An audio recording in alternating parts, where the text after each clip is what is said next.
Hello there and welcome. Tonight's gentle journey explores one of childhood's most persistent questions, one that echoes through museums, movie theaters, and bedtime stories. Could dinosaurs really come back one day? It's a question that sparked imaginations for generations, from Jurassic Park fantasies to serious scientific discussions happening in laboratories right now.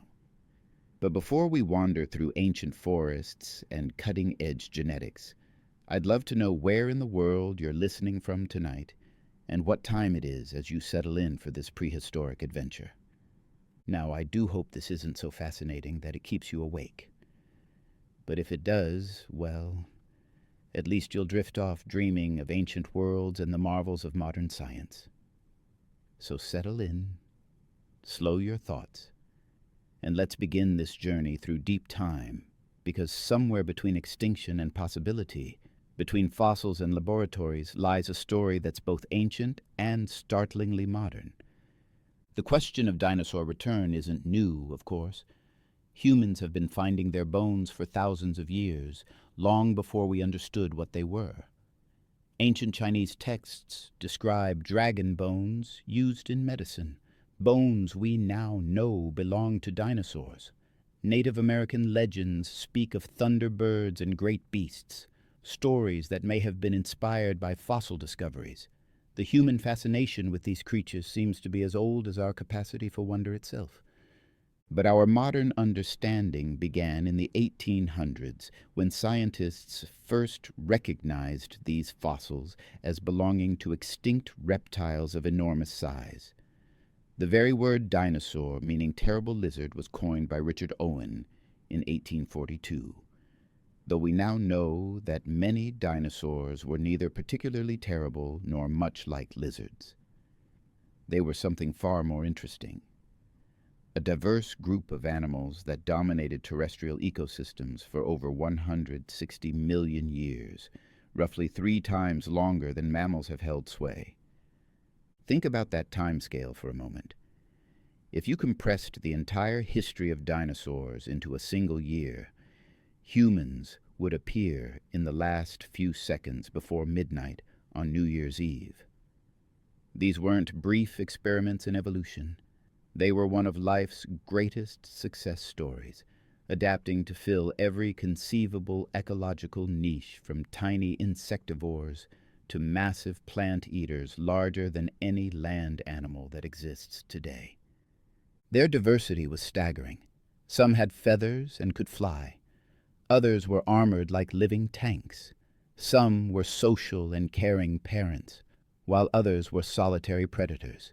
They ranged from creatures no bigger than a sparrow to giants that stretched nearly 100 feet from nose to tail.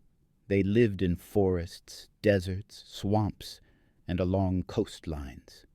They were warm-blooded and cold-blooded, herbivorous and carnivorous, terrestrial and semi-aquatic. Yet for all their success, they vanished. Well, most of them did.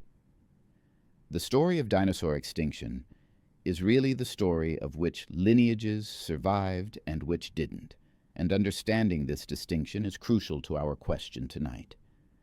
When we ask if dinosaurs could come back, we need to be precise about what we mean. Are we talking about the massive, long-necked sauropods that once browsed treetops like living skyscrapers? The fearsome predators with knife-like teeth and powerful jaws? The armored herbivores that look like something from a medieval fantasy? Or are we perhaps talking about something that already happened, something so successful that we barely notice it anymore? Because dinosaurs did come back, in a sense. They never really left. Every morning when you hear birds singing outside your window, you're listening to dinosaurs. Every time you watch a chicken strutting confidently across a farmyard, you're observing a direct descendant of some of the most successful predators ever to walk the earth. The transition from dinosaur to bird wasn't a replacement. It was an evolution, a continuation of the dinosaur story in a new chapter. This realization changes how we think about extinction and survival. The boundary between dinosaurs and birds isn't a wall, but a gradient. A slow transition over millions of years where scales became feathers, arms became wings, and ground-dwelling creatures took to the skies. Modern birds retain the fundamental body plan of their dinosaur ancestors, the same hip structure, similar respiratory systems, even behavioral patterns that echo ancient ways of life. But when most of us imagine dinosaur resurrection, we're probably not thinking about the birds already around us. We're dreaming of something more dramatic, more like the visions that dance through popular culture. We want the giants back, the monsters and marvels that once made the earth tremble with their footsteps. We want to see a world where massive herbivores again shape landscapes through their feeding, where apex predators, larger than any living carnivore, hunt in primeval forests. It's a compelling vision, one that speaks to something deep in human nature. Perhaps it's our love of the sublime, our attraction to forces and creatures that dwarf our everyday experience. Perhaps it's nostalgia for a world that seems more vibrant and alive than our current one, where nature operated on a grander scale. Or perhaps it's simply the eternal human desire to undo loss, to repair what's broken, to bring back what's gone. The science fiction of dinosaur return has been with us for over a century now. From Jules Verne's underground dinosaur worlds to Arthur Conan Doyle's Lost Plateaus. From Ray Harryhausen's stop-motion marvels to the genetic wizardry of Jurassic Park. Each generation has reimagined dinosaur resurrection through the lens of its current technology and understanding. Early stories relied on hidden valleys and time machines. Later ones incorporated cloning and genetic engineering. Tomorrow's stories might feature synthetic biology and artificial life. But beneath all these technological visions lies a deeper question about life, death, and the responsibilities that come with power over both. When we ask if dinosaurs could come back, we're really asking several different questions rolled into one delicious prehistoric puzzle. Are we talking about finding living dinosaurs hidden somewhere on Earth, like in a remote valley or deep ocean trench, where time forgot to move forward? Are we imagining bringing them back through genetic wizardry, piecing together their DNA like a biological jigsaw puzzle, millions of years in the making? Or are we wondering if evolution might someday recreate something dinosaur-like from the animals we have today, given enough time and the right circumstances? Each possibility takes us down a different path of science and imagination, and each deserves its own careful consideration. The Hidden Valley scenario, beloved by adventure stories from Conan Doyle to Disney, seems wonderfully romantic, but faces the harsh reality of modern satellite mapping and our increasingly detailed understanding of global ecology. In the early 20th century, vast areas of Earth remained unexplored, blank spaces on maps where anything seemed possible. Today, we've mapped the ocean floors, photographed every square meter of land from space, and tracked animal migrations across entire continents.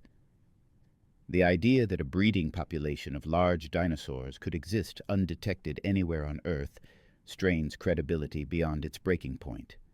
The genetic resurrection approach, popularized by Michael Crichton's brilliant novel and the subsequent films, ventures into the fascinating but incredibly complex world of molecular biology.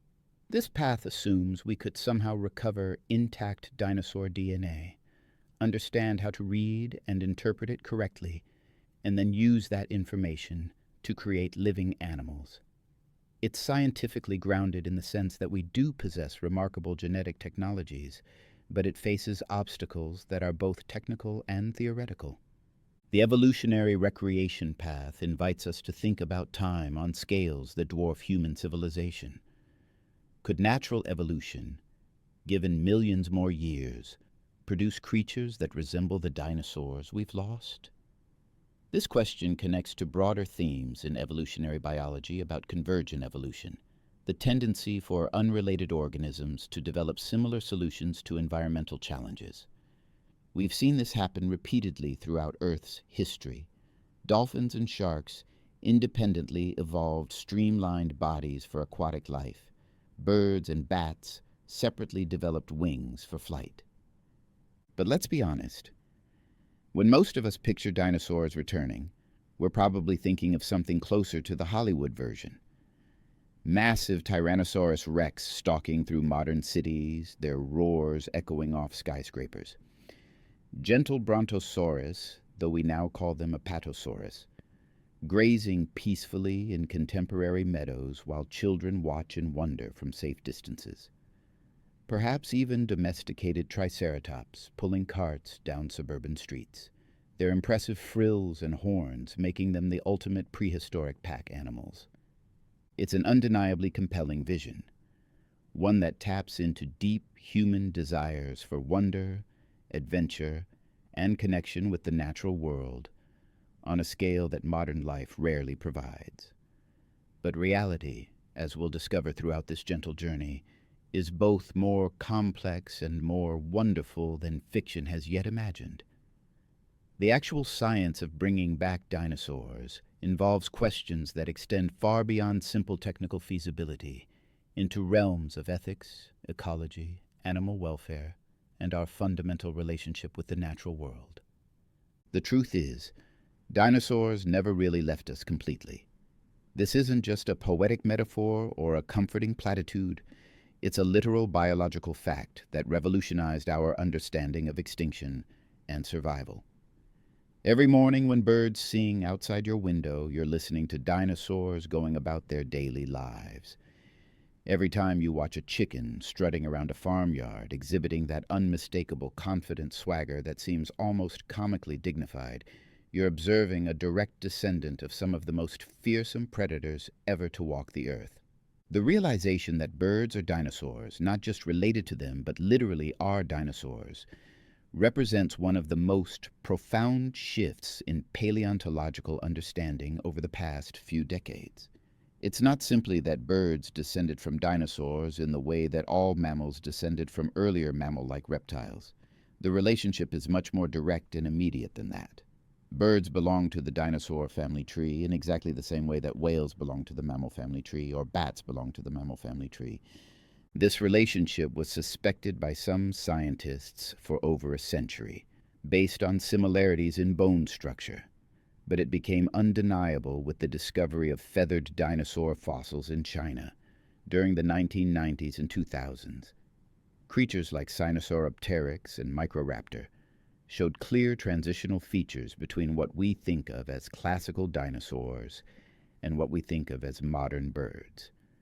The more fossils we found, the blurrier that line became, until we reached the current scientific consensus that the line doesn't really exist at all. But this creates an interesting semantic puzzle for our central question.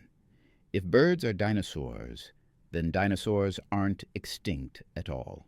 They're thriving with roughly 10,000 species worldwide, making them one of the most successful vertebrate groups on the planet. They've colonized virtually every habitat on Earth, from Arctic tundra to tropical rainforests, from oceanic islands to urban centers. They display remarkable intelligence, complex social behaviors, and sophisticated communication systems.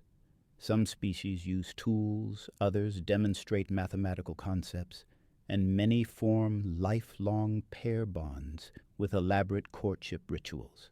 However, when we dream of dinosaur resurrection, we're typically not thinking about the sparrows and robins already around us.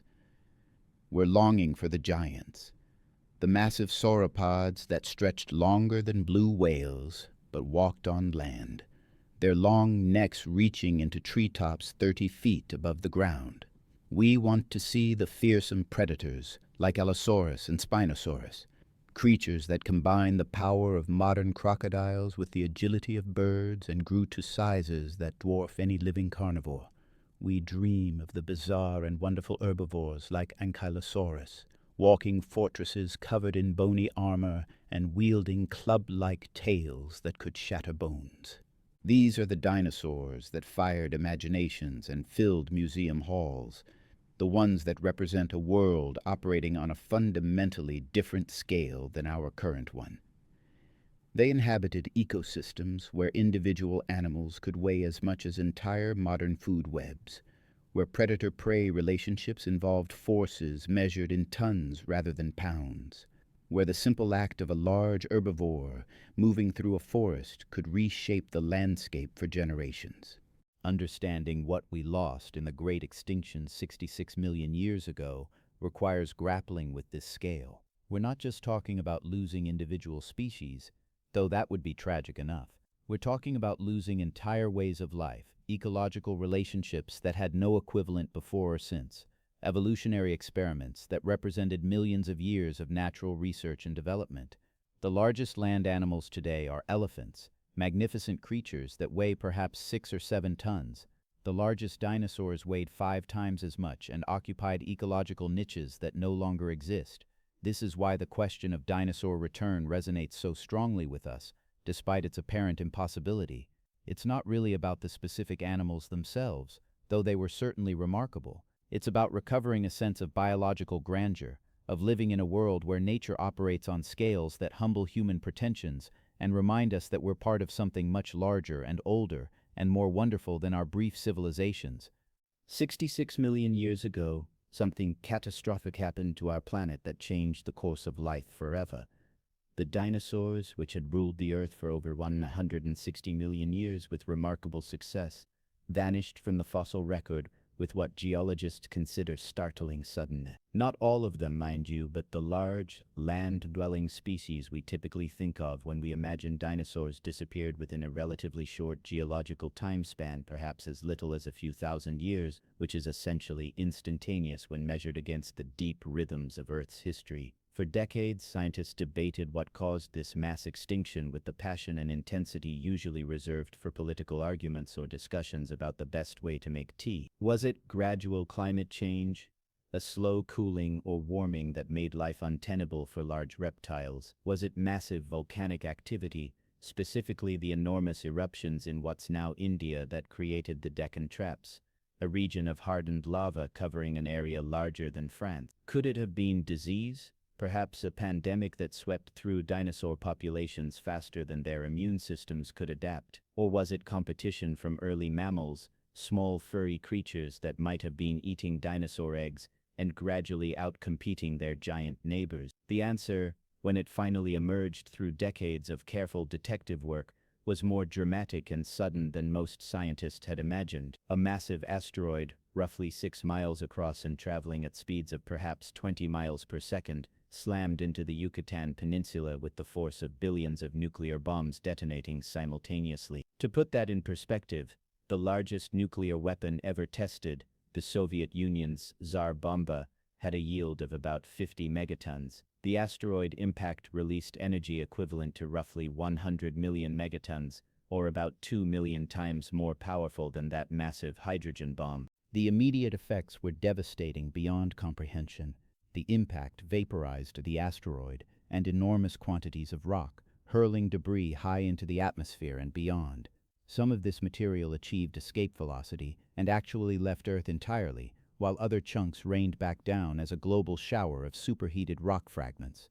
The impact itself created a crater over 100 miles across and triggered earthquakes that would have registered magnitude 11 or 12 on the Richter scale. Magnitudes so powerful that the scale doesn't even include them because nothing like this has happened in recorded human history.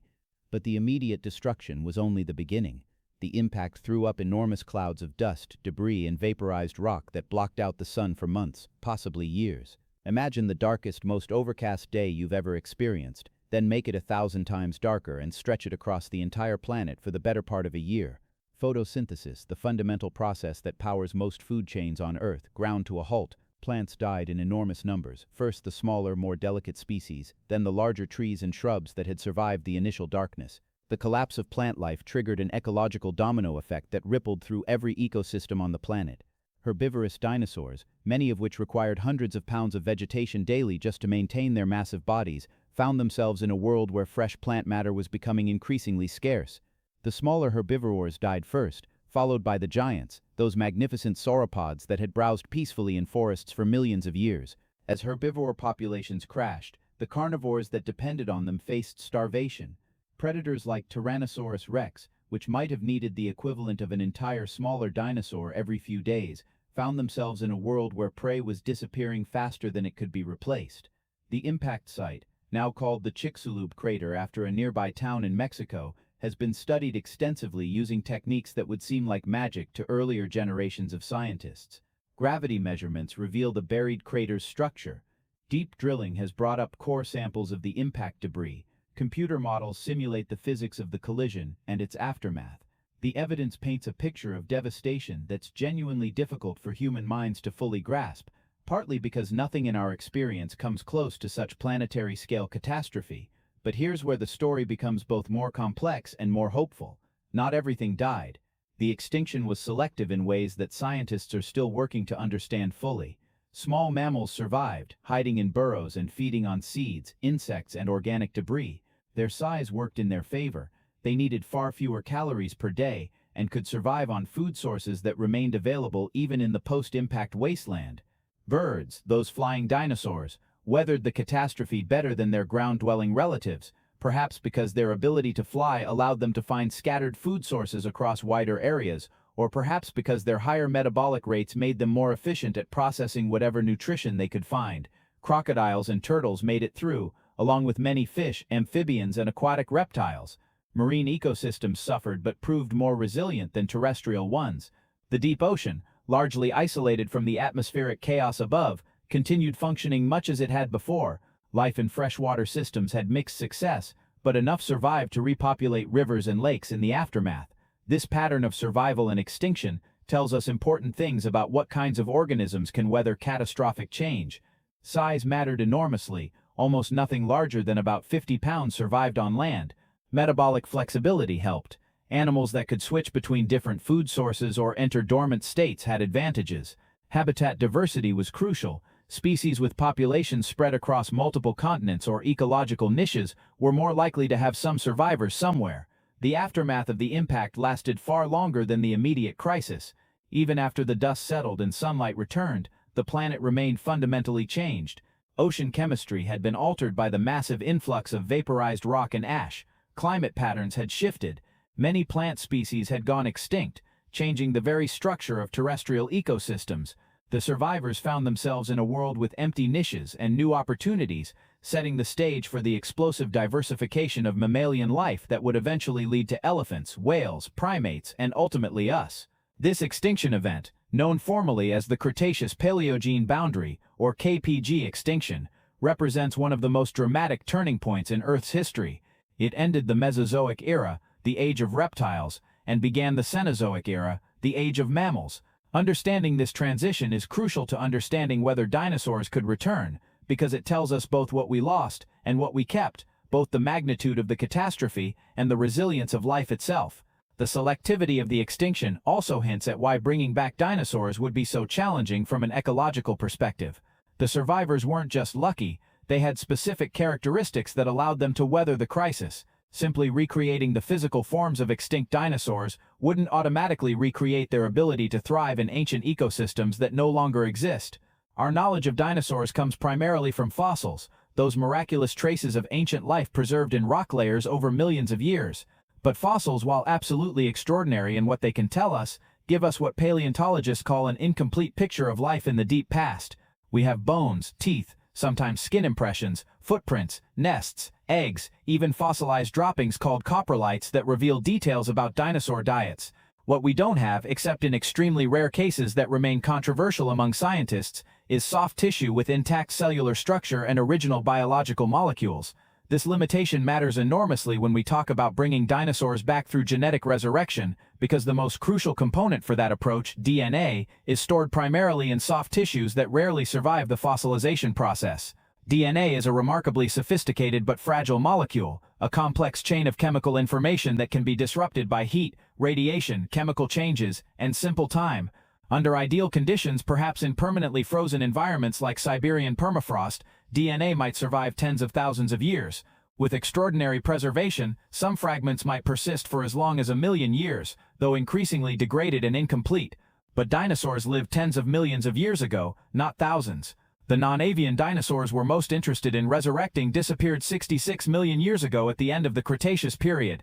Even under the most optimistic scenarios proposed by molecular biologists, intact DNA simply cannot survive for such vast periods.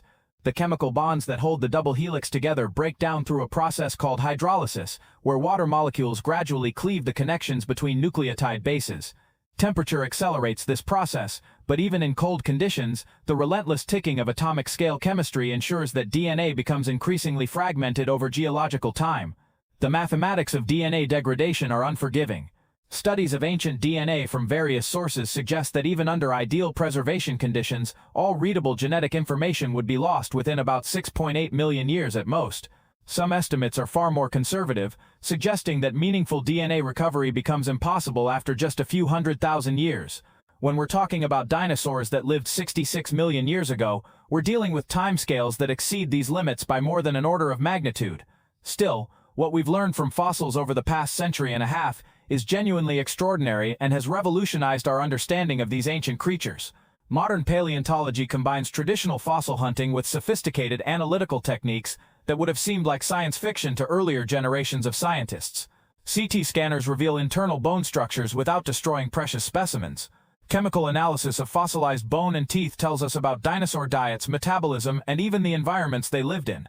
Isotope ratios can indicate whether species were warm-blooded or cold-blooded, what kinds of plants they ate, and whether they migrated seasonally.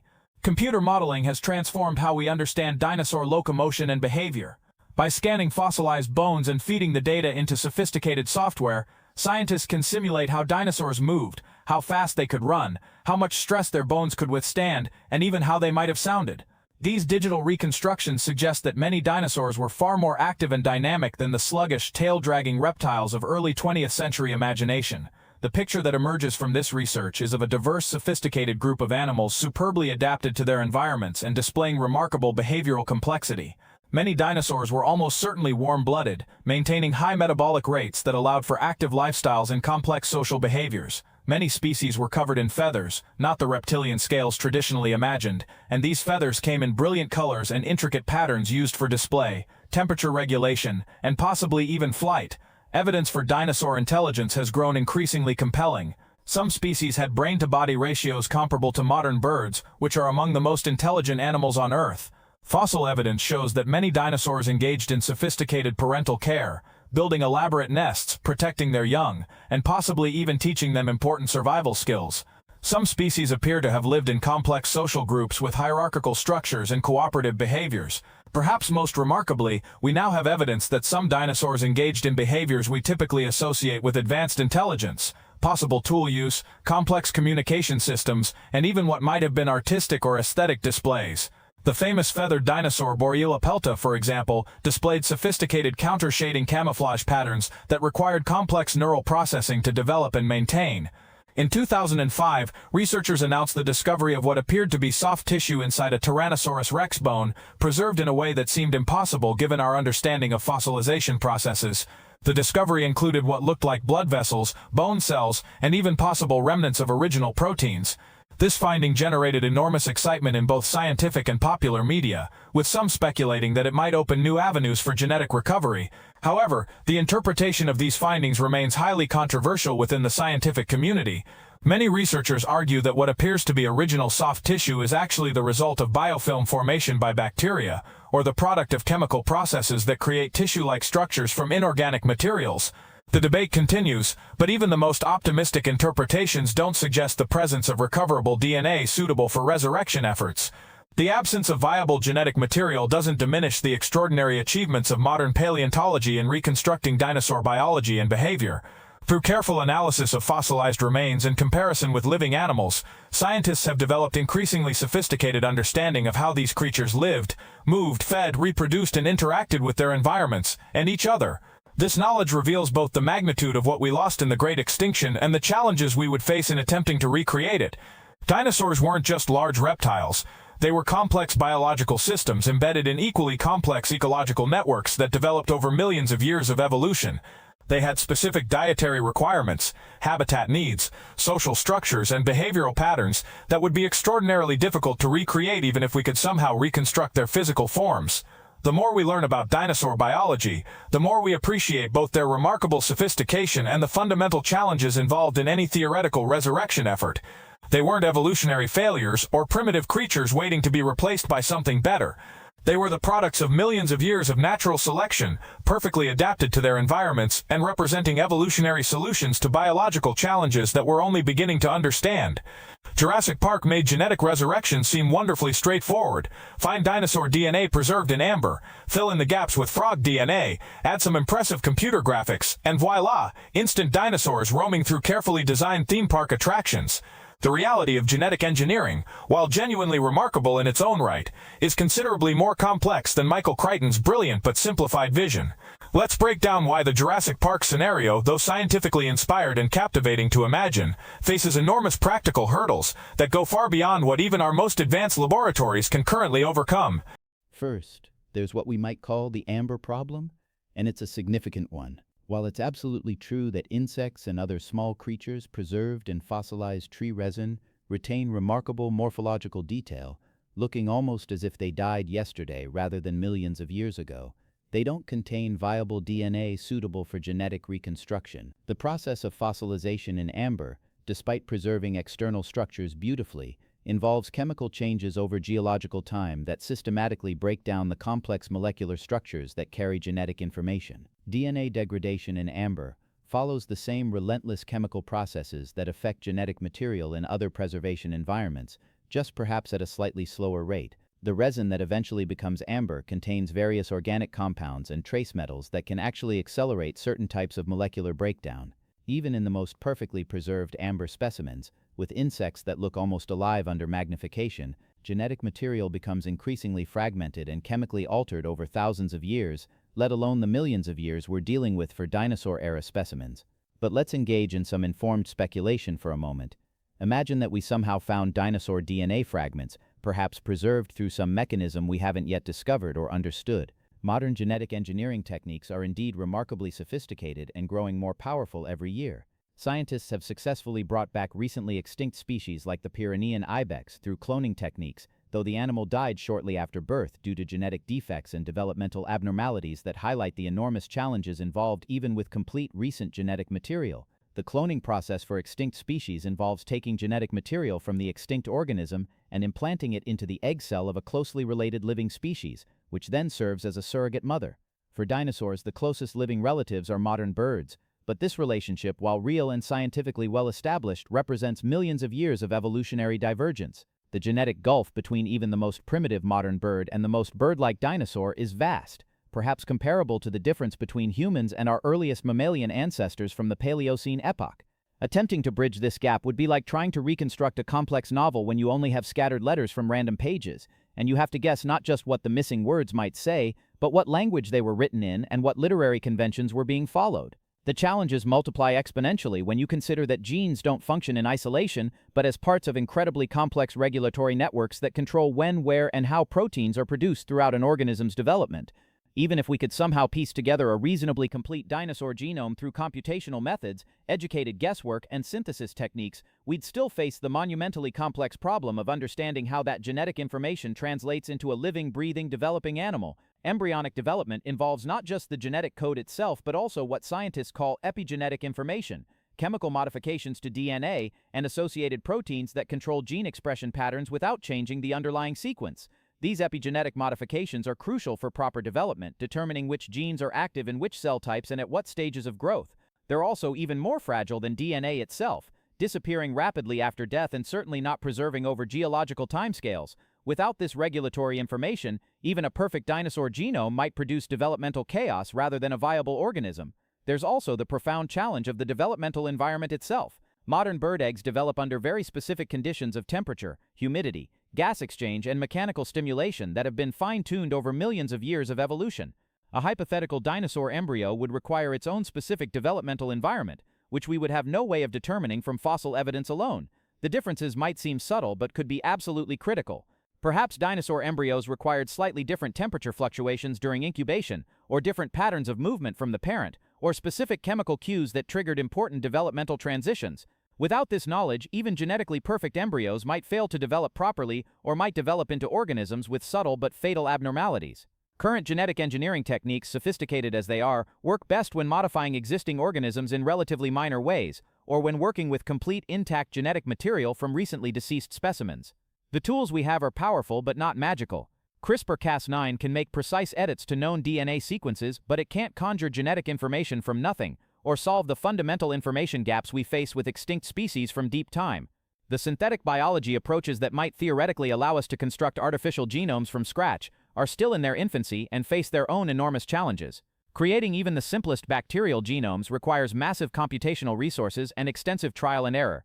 Designing the genome for a complex multicellular organism like a dinosaur would be orders of magnitude more difficult, requiring understanding of biological systems that we're only beginning to grasp. Yet despite these seemingly insurmountable obstacles, the field continues to advance in ways that might have seemed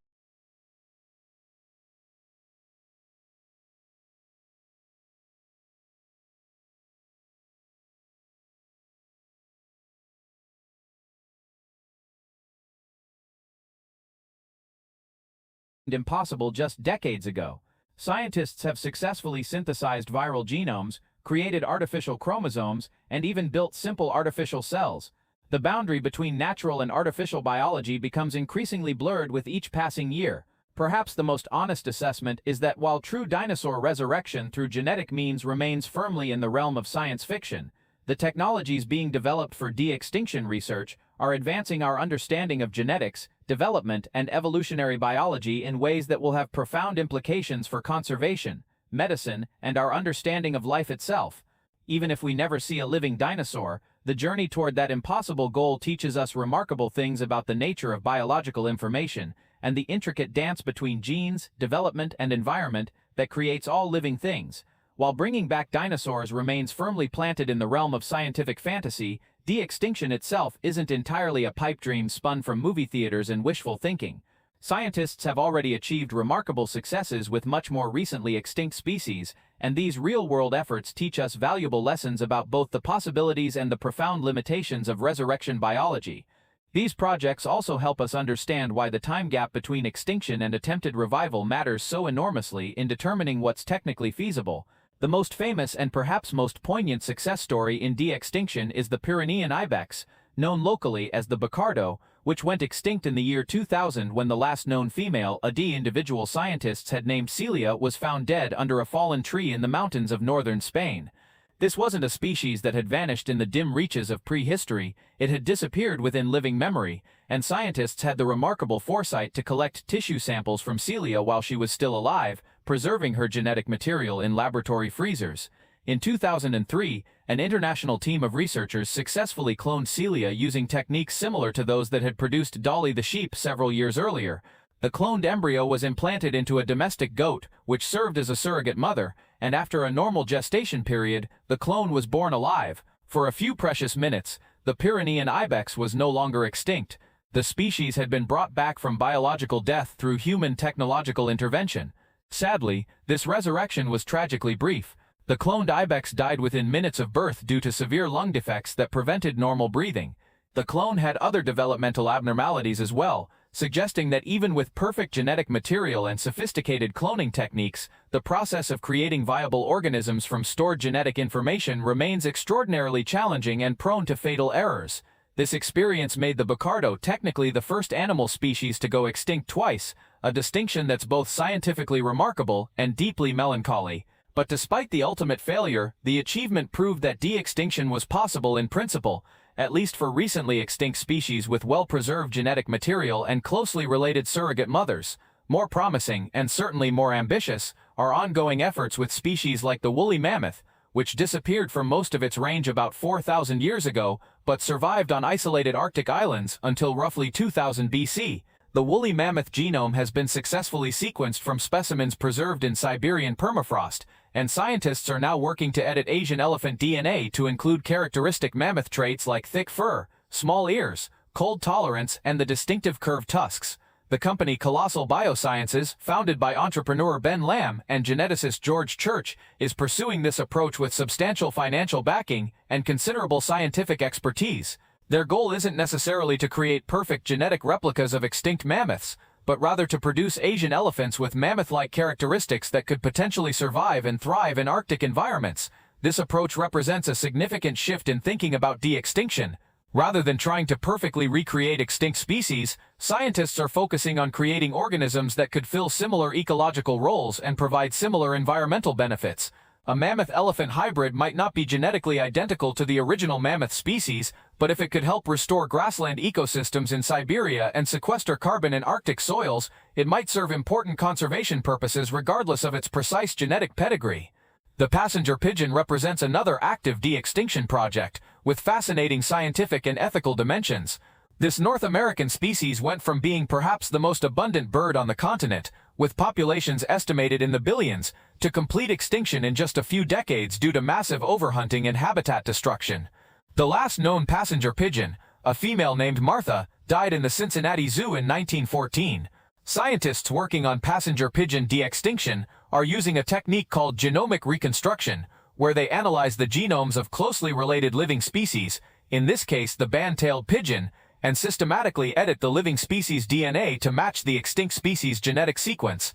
The process is enormously complex, requiring thousands of precise genetic modifications, but it's theoretically feasible with current technology.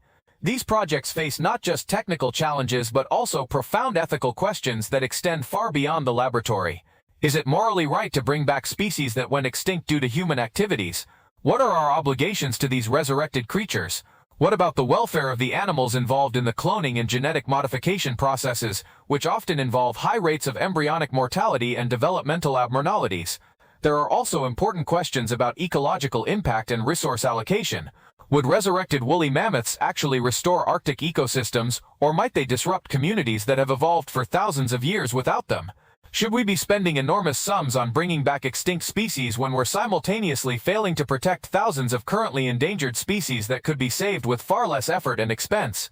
The conservation community remains divided on these questions. Some argue that de-extinction technologies represent powerful new tools for biodiversity conservation and ecosystem restoration, potentially allowing us to repair some of the damage human activities have caused to natural systems. Others worry that focusing on charismatic extinct species might divert attention and resources from more pressing conservation needs. Recent advances in reproductive biology, genetic engineering, and artificial gestation systems continue to improve the technical feasibility of de-extinction projects. Artificial wombs that can support mammalian development outside the mother's body are being developed for medical applications, but could also eliminate the need for surrogate mothers in cloning projects. More precise genetic editing tools reduce the risk of harmful side effects from genetic modifications. Yet even these technological advances don't address the fundamental information gaps we face with ancient extinctions. The more time that passes between extinction and attempted resurrection, the more biological information we lose, not just in terms of genetic sequences but also in terms of behavior, ecology, physiology, and the complex interactions between organisms and their environments. This temporal dimension helps explain why dinosaur de-extinction remains so much more challenging than mammoth or passenger pigeon projects.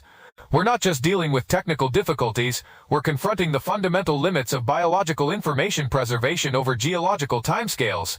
The mammoth disappeared 4,000 years ago, the passenger pigeon barely a century ago, but non-avian dinosaurs vanished 66 million years ago, a time gap that approaches the theoretical limits of molecular preservation even under the most optimistic scenarios. Here's a scientific fact that might surprise you if you haven't encountered it before.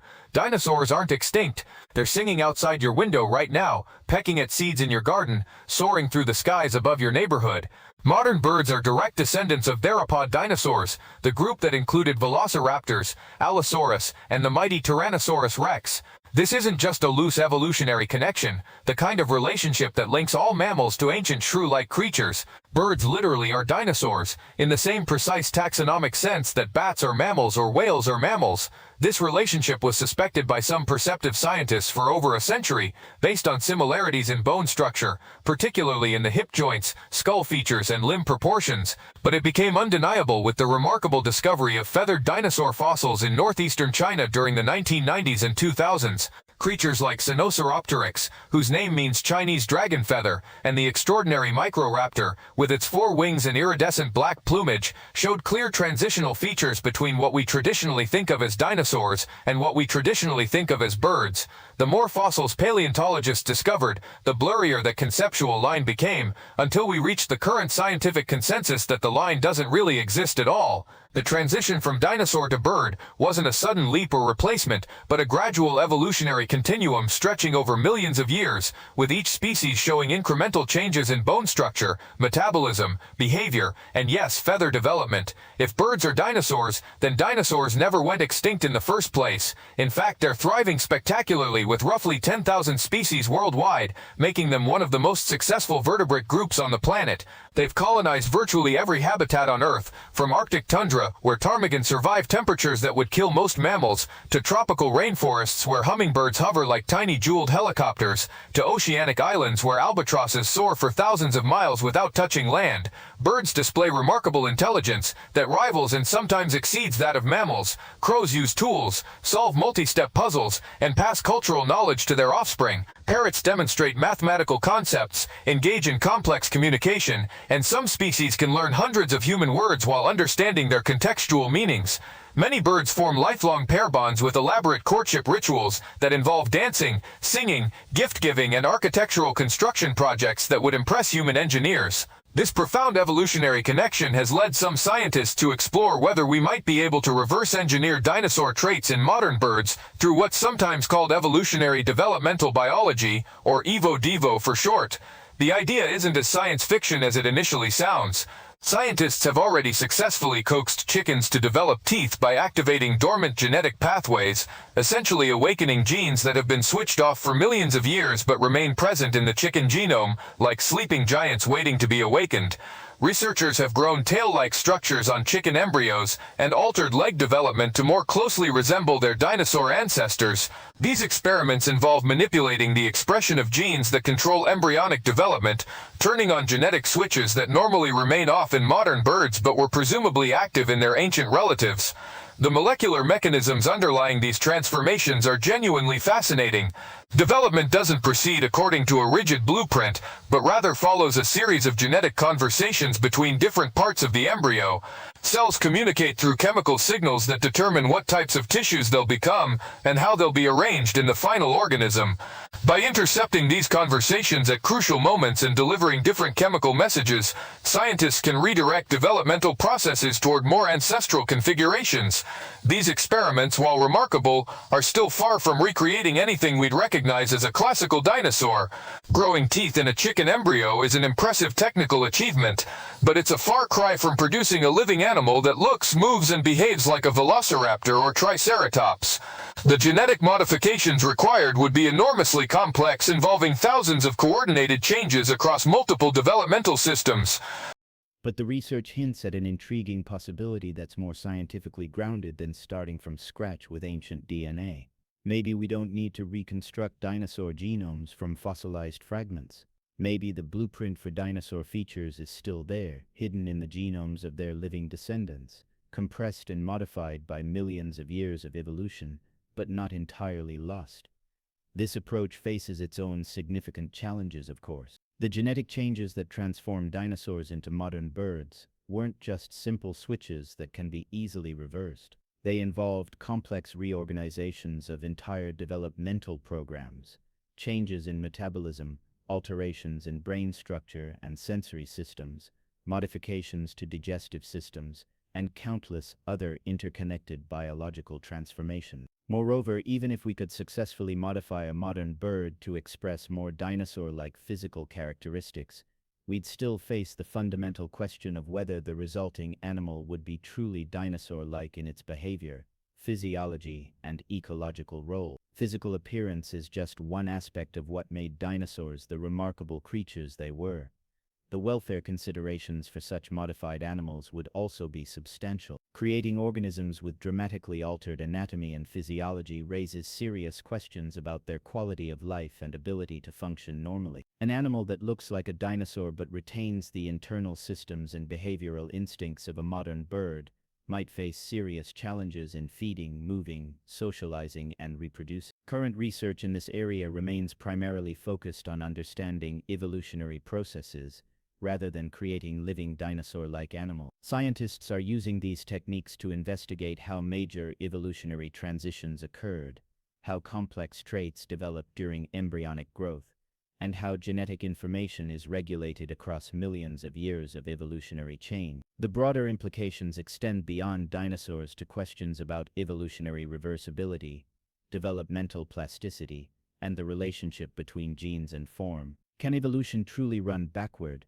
or do the accumulated changes of millions of years create one-way streets that can't be retraced? How much evolutionary information is preserved in modern genomes, and how much has been irretrievably lost to time? These questions connect to larger themes in biology about the nature of evolutionary change, the relationship between genotype and phenotype, and the limits of what's possible through technological intervention in biological systems. They also raise philosophical questions about the relationship between past and present, the meaning of extinction and survival, and humanity's role in shaping the future of life on Earth. While we may never see true dinosaurs walking among us again, the living dinosaurs that already surround us offer their own remarkable testament to the resilience, adaptability, and ongoing creativity of evolutionary process. Every birdsong is a dinosaur's voice, every flight a continuation of ancient dreams of soaring through Mesozoic skies. Let's engage in some informed speculation for a moment, and imagine that we solved all the seemingly impossible technical challenges surrounding dinosaur resurrection. Picture a world where genetic wizardry has successfully brought back velociraptors, triceratops, maybe even a massive sauropod or two, their ancient DNA somehow recovered and reconstructed through technologies beyond our current capability. The first question that immediately arises isn't about the science that created them, but about something far more practical and potentially problematic. Where exactly would these creatures live? The Earth that dinosaurs knew and thrived in for over 160 million years is fundamentally gone, transformed beyond recognition by geological processes, climate change, continental drift, and the evolution of entirely new biological communities. The Mesozoic world was dramatically different from our own in ways that go far beyond simple temperature or atmospheric composition. The climate was generally much warmer and more humid, with no polar ice caps and sea levels that were hundreds of feet higher than today. Massive inland seas covered much of what are now continents, creating vast shallow marine environments that no longer exist anywhere on Earth. The continents themselves were in different positions, connected and separated in configurations that created entirely different weather patterns, ocean currents, and seasonal cycles. North America and Europe were much closer together, connected by land bridges that allowed easy migration of terrestrial animals. India was an isolated island continent drifting northward toward its eventual collision with Asia. Antarctica was positioned over the South Pole but was covered in temperate forests rather than ice sheets. Perhaps most crucially, the plant communities that formed the foundation of Mesozoic ecosystems have either evolved dramatically or disappeared entirely. The flowering plants that dominate modern landscapes were just beginning to evolve during the later periods of dinosaur history. Much of the plant matter that herbivorous dinosaurs depended on came from conifers, ferns, cycads, and other groups that are now relatively minor components of most ecosystems. A massive sauropod like Brachiosaurus or Apatosaurus, which might have weighed as much as 12 modern elephants, would have required enormous quantities of vegetation daily just to meet its metabolic needs. These creatures were essentially walking ecosystems unto themselves, mobile landscape architects, whose feeding behavior shaped entire forest communities. They could reach vegetation 30 or 40 feet above the ground,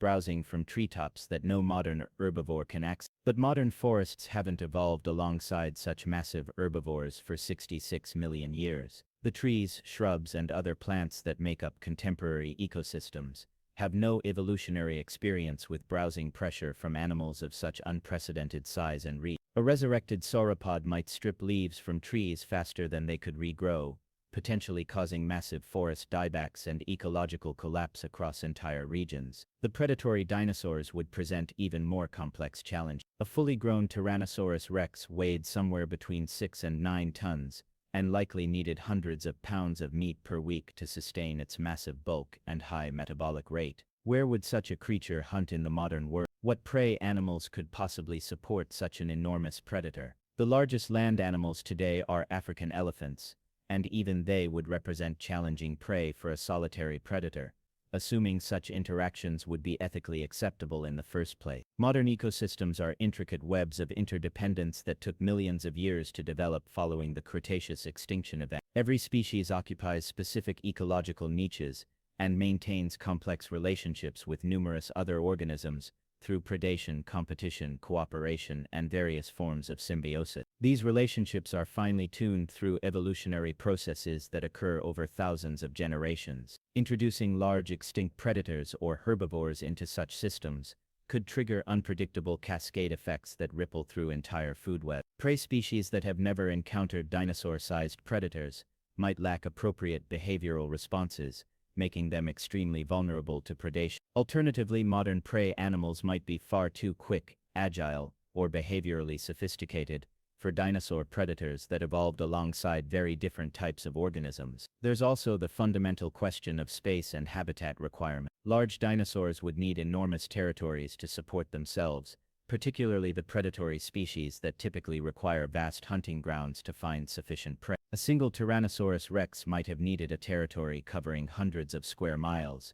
and that's assuming prey densities similar to those in Cretaceous ecosystems. Where in the modern world could we possibly accommodate such space requirements? National parks and wilderness areas are already under enormous pressure from human development and climate change. The largest protected areas on Earth would be barely adequate for small populations of the largest dinosaur species, and that assumes we could somehow create appropriate habitat conditions within those areas. The logistical challenges of caring for resurrected dinosaurs would be staggering beyond anything attempted in modern zoology. Feeding a multi-ton carnivore would require massive quantities of meat, raising questions about both cost and the ethical implications of maintaining such enormous predators in captivity. A Tyrannosaurus rex might need the equivalent of an entire cow every few days, along with specialized nutritional requirements we couldn't determine without extensive and potentially dangerous experimentation. Safety considerations would be paramount and perhaps insurmountable. Modern zoos are designed around animals whose behavior, physiology, and potential dangers are well understood through centuries of human experience. Dinosaurs would represent entirely unknown quantities in terms of intelligence,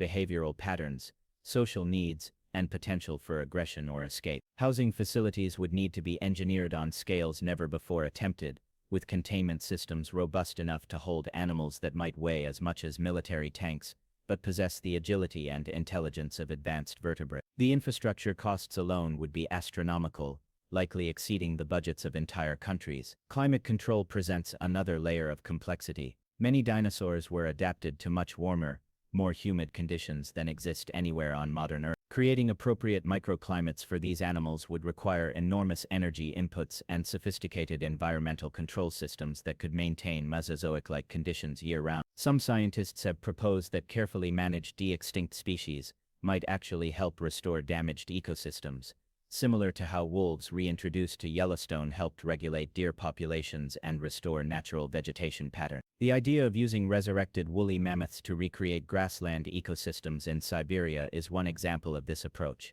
But dinosaurs present fundamentally different challenges. Unlike recently extinct species that disappeared from ecosystems that still exist, non-avian dinosaurs would be entering biological communities that never evolved alongside them. They wouldn't be returning to restore natural balance.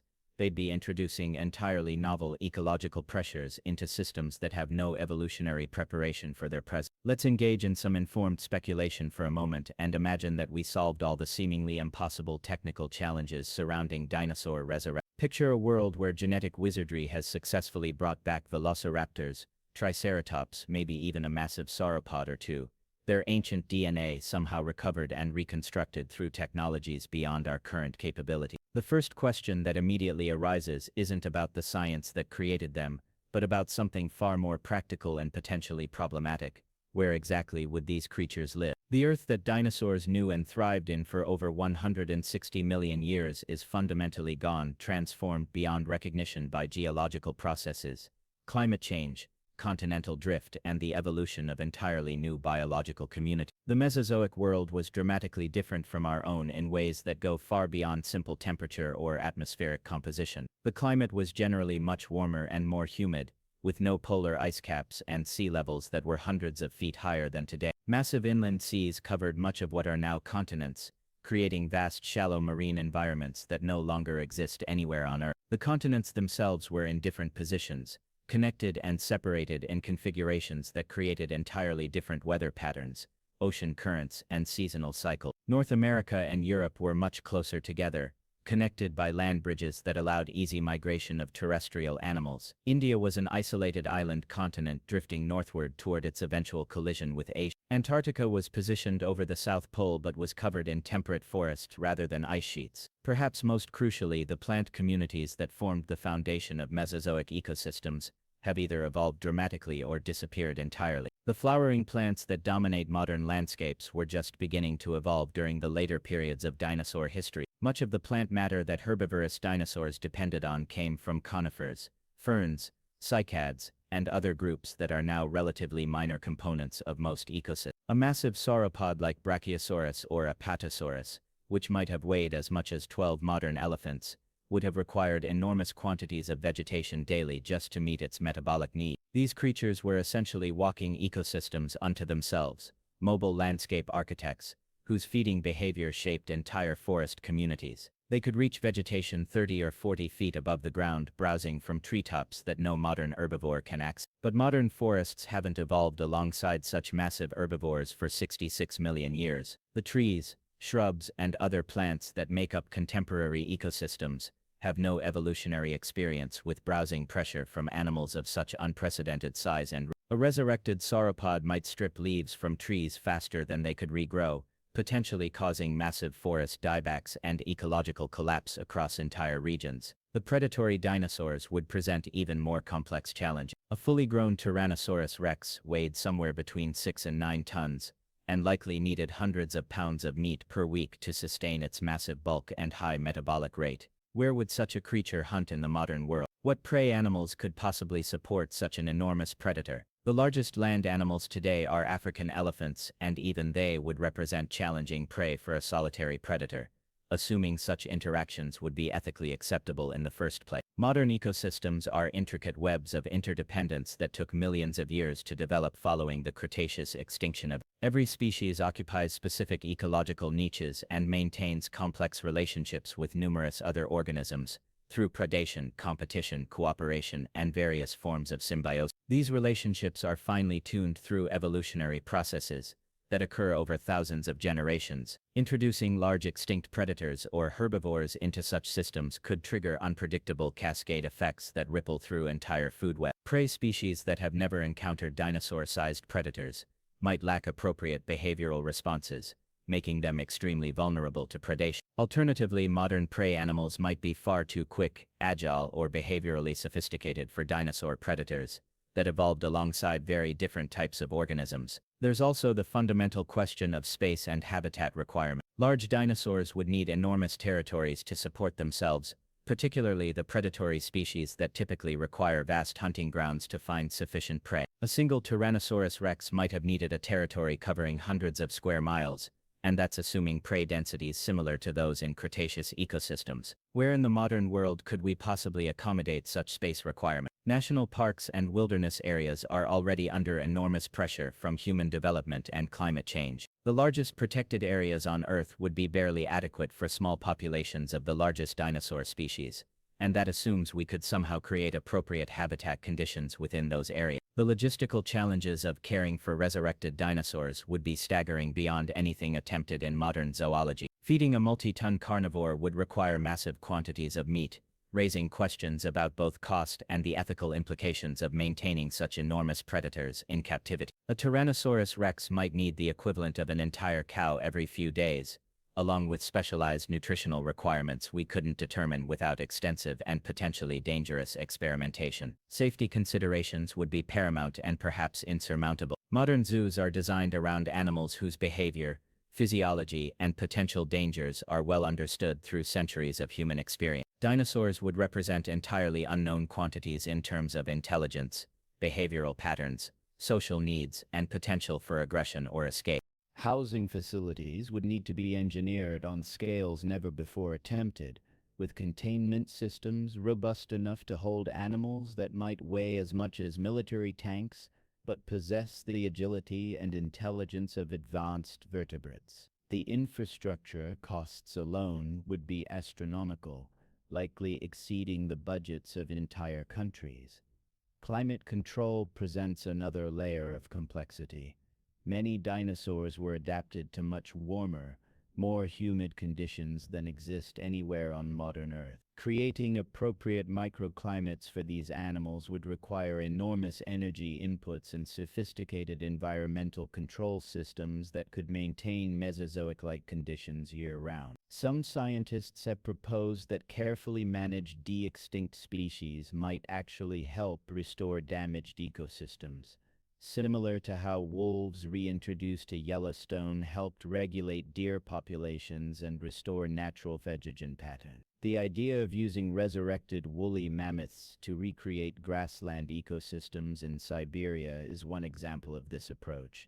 But dinosaurs present fundamentally different challenges. Unlike recently extinct species that disappeared from ecosystems that still exist, non-avian dinosaurs would be entering biological communities that never evolved alongside them. They wouldn't be returning to restore natural balance. They'd be introducing entirely novel ecological pressures into systems that have no evolutionary preparation for their presence. As our understanding of genetics advances at an increasingly rapid pace, new possibilities emerge for approximating extinct species without necessarily needing their original DNA, opening alternative pathways that sidestep some of the seemingly insurmountable challenges we've been exploring. Synthetic biology, the engineering discipline that treats biological systems like sophisticated machines that can be designed, modified, and constructed from component parts, offers tools for creating organisms that bear little resemblance to anything produced by natural evolution alone. One particularly intriguing approach gaining attention among researchers is called phenotypic reconstruction, a strategy that focuses on recreating the observable characteristics of extinct species rather than attempting to perfectly duplicate their underlying genetic architecture. Instead of trying to reconstruct exact DNA sequences from millions of years ago, scientists could start with the closest available living relatives and systematically modify their genetics to produce similar physical and behavioral traits. Want to create a long-necked herbivore resembling a sauropod? The approach would involve starting with modern birds or reptiles and carefully modifying the genetic switches that control neck vertebrae development, body size regulation, digestive system architecture, and metabolic pathway. The resulting organism wouldn't be genetically identical to any ancient dinosaur, but it might fill similar ecological roles and display similar characteristics that capture what made those creatures remarkable. This approach has already shown remarkable success in recreating some specific traits of extinct lineages. Scientists have successfully activated dormant tooth development genes in chicken embryos, essentially giving modern birds the dental structures of their ancient ancestors. These teeth aren't just random calcium deposits, they're properly formed, functional structures that closely resemble those found in dinosaur fossils, suggesting that the genetic toolkit for tooth development never entirely disappeared, but was simply switched off during bird evolution. Researchers have also modified bird embryos to develop longer, more dinosaur-like tails and altered limb development to more closely approximate the proportions seen in fossil specimens. These experiments involve manipulating the complex molecular conversations that occur during embryonic development, intercepting the chemical signals that determine body plan organization and redirecting them toward more ancestral configuration. The molecular mechanisms underlying these transformations reveal fascinating insights into evolutionary development. Rather than following rigid genetic blueprints, embryonic development proceeds through dynamic interactions between different cellular populations, with tissues communicating through chemical gradients and signaling pathways that can be redirected through careful intervention at critical developmental windows. Advanced artificial intelligence systems are beginning to play increasingly important roles in predicting what extinct genomes might have looked like, analyzing the vast databases of genetic information from living species to identify evolutionary patterns and reconstruct plausible ancestral sequences. These computational approaches use machine learning algorithms trained on genomic data from thousands of species to identify the molecular signatures of evolutionary transitions and predict the genetic changes that might have occurred during major evolutionary events. While this approach involves considerable educated guesswork and statistical inference rather than direct historical evidence, it provides starting points for synthetic biology projects aimed at approximating extinct traits. AI systems can suggest which genes might need to be modified, what regulatory networks might need to be rewired, and how different genetic modules might be combined to produce desired characteristics. The company Colossal Biosciences represents one of the most ambitious real-world applications of these principles, pursuing their mammoth de-extinction project through systematic editing of Asian elephant genomes rather than attempting to clone perfect mammoths from ancient Their approach involves identifying the key genetic differences between elephants and mammoths, then methodically introducing mammoth-like traits into elephant cell lines through thousands of precise genetic modifications. The resulting organisms wouldn't be pure mammoths in any genetic sense, but rather elephant-mammoth hybrids designed to survive and thrive in Arctic environments while performing ecological functions similar to their extinct relatives.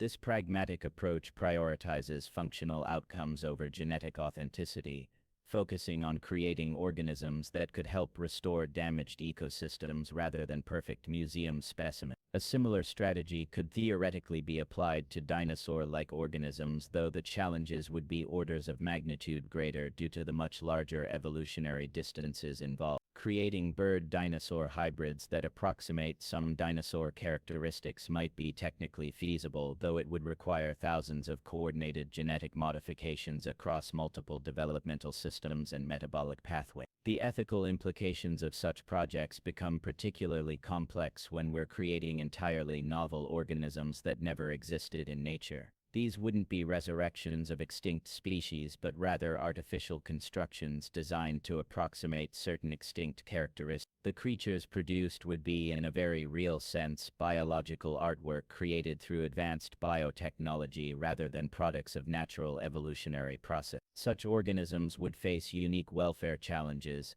as they might retain the behavioral instincts and social needs of their modern parent species while possessing dramatically altered physical characteristics that could interfere with normal behavior. A bird engineered to have dinosaur-like proportions might struggle with flying, nesting, feeding, or social interactions that worked perfectly well for its unmodified ancestors. The broader implications of synthetic approaches to de-extinction extend far beyond any specific project to fundamental questions about the relationship between natural and artificial, authentic and constructed, historical and contemporary. Are organisms created through extensive genetic modification genuinely related to their extinct inspirations, or are they elaborate biological sculptures that happen to share some superficial characteristics? These philosophical questions become practically important when considering conservation applications. Would artificially created dinosaur-like organisms deserve the same protection and consideration as naturally evolved species? How would regulatory agencies classify them? What would be our responsibilities toward creatures we've deliberately designed and constructed? Recent advances in reproductive biology, including artificial wombs and sophisticated embryo manipulation techniques,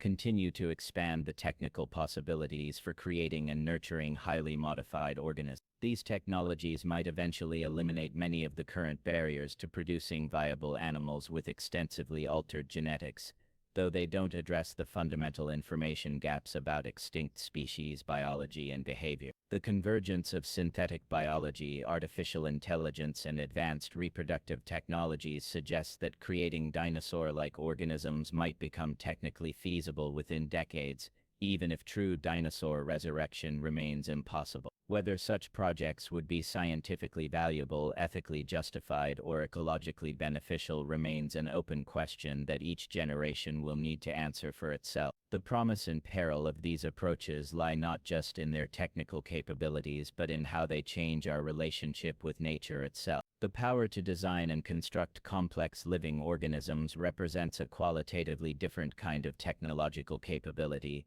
one that blurs traditional boundaries between natural and artificial evolution and engineering, conservation and creation. As we develop these capabilities, we'll need new ethical frameworks, regulatory structures, and philosophical perspectives to guide their application. The question isn't just whether we can create dinosaur-like organisms, but whether we should, and what kinds of responsibilities come with the power to design life itself. Even if we successfully created creatures with dinosaur-like characteristics through some combination of genetic engineering, synthetic biology, and reproductive technologies that exceeded our current capabilities, we'd immediately face what might be called the dinosaur uncanny valley problem. Our deeply held expectations for how dinosaurs should look, sound, move, and behave are heavily influenced by decades of popular culture, museum display, and paleontological reconstructions based necessarily on incomplete fossil evidence that leaves enormous gaps in our understanding of these ancient creatures. Modern scientific understanding of dinosaur biology has changed dramatically over the past few decades, often in ways that contradict popular perceptions and cultural assumptions. We now know with considerable confidence that many dinosaurs were covered in feathers rather than the reptilian scales depicted in most movies and early museum exhibits. These weren't simple, primitive feathers, but complex, sophisticated structures that came in brilliant colors and intricate patterns used for temperature regulation, display behaviors, species recognition, and possibly even limited flight capability. Advanced analytical techniques applied to fossilized feather impressions have revealed that some dinosaurs sported iridescent plumage that would have shimmered with metallic blues, greens, and purples, much like modern peacocks or hummingbirds. Others displayed bold patterns of stripes, spots, or color gradients that served as camouflage in their forest environments or as striking visual signals during courtship and territorial display. Their behavior was almost certainly far more complex, dynamic, and bird-like than the sluggish, tail-dragging lizards of early 20th century popular imagination. Evidence from fossil trackways, nesting, and bone bed assemblages suggests that many species engaged in sophisticated social behaviors, including cooperative hunting, elaborate parental care, seasonal migration patterns, and possibly even cultural transmission of learned behaviors between generations. Many dinosaurs likely vocalized through complex calls, songs, and other acoustic communications rather than the movie monster roars we associate with them from Hollywood production. The structure of fossilized skull bones suggests that some species possessed advanced hearing capabilities and potentially sophisticated vocal apparatus similar to those found in modern birds, which are among the most accomplished acoustic communicators in the animal kingdom. This disconnect between scientific reality and cultural mythology could prove jarring for anyone expecting to encounter creatures matching our popular image of dinosaurs. Imagine anticipating a scaly, roaring Tyrannosaurus rex and instead meeting a massive feathered creature that chirps, trills, and displays like a gigantic bird with behaviors more reminiscent of a ground-dwelling cassowary than a movie monster. The reality of dinosaur biology, while absolutely fascinating from a scientific perspective, might not satisfy the cultural expectations and emotional needs that drive our fascination with these creatures in the first place. There's also the fundamental question of dinosaur behavior and psychology that extends far beyond physical appearance into realms of cognition, personality, and social interaction. Fossils provide remarkable insights into anatomy and some aspects of behavior, but they reveal virtually nothing about individual variation, learning capacity, emotional responses, or the subtle social dynamics that shape animal community. A resurrected dinosaur would need to learn how to exist as a dinosaur, but from whom would such learning occur? Modern birds might provide some behavioral templates given their evolutionary relationship, but the social needs, territorial requirements, and survival strategies of a multi-ton carnivore are presumably quite different from those of a sparrow or even a large ground bird like an ostrich. Or these creatures would be, in a very real and profound sense,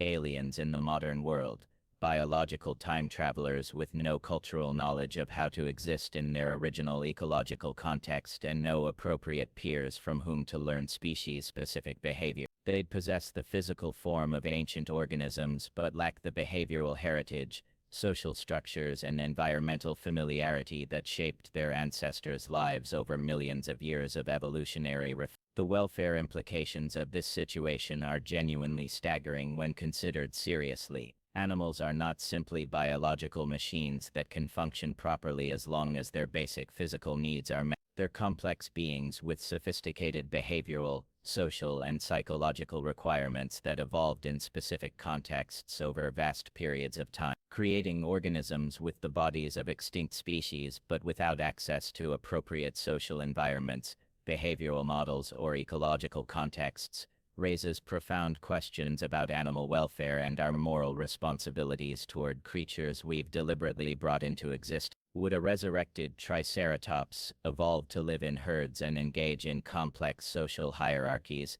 suffer psychological distress if kept in isolation or with inappropriate companions? How would a predatory dinosaur adapted for hunting specific prey species cope with artificial feeding regimens in captivity? Could these animals experience loneliness, frustration, or distress in ways we might not recognize or understand? Current research in animal cognition and welfare science suggests that many species, particularly those with large brains and complex social systems, can experience sophisticated emotional states including grief, joy, anticipation, and various forms of psychological stress. The ethical implications of creating highly intelligent, socially complex organisms without appropriate environments for expressing their natural behaviors would be enormous. There's also the question of authenticity that extends beyond technical feasibility into philosophical territory about identity, continuity, and the meaning of species concepts across evolutionary time. Even if we could create living animals that were physically and behaviorally indistinguishable from their extinct ancestors,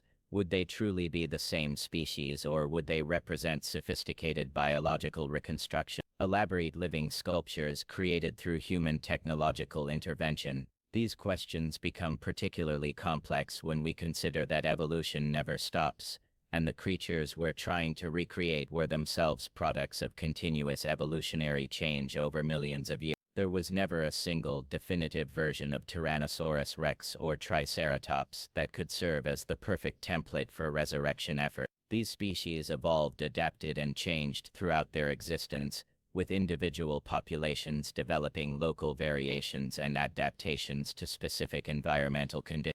Which version of these species would we choose to recreate? The earliest forms, the latest, or some hypothetical average that never actually existed in nature?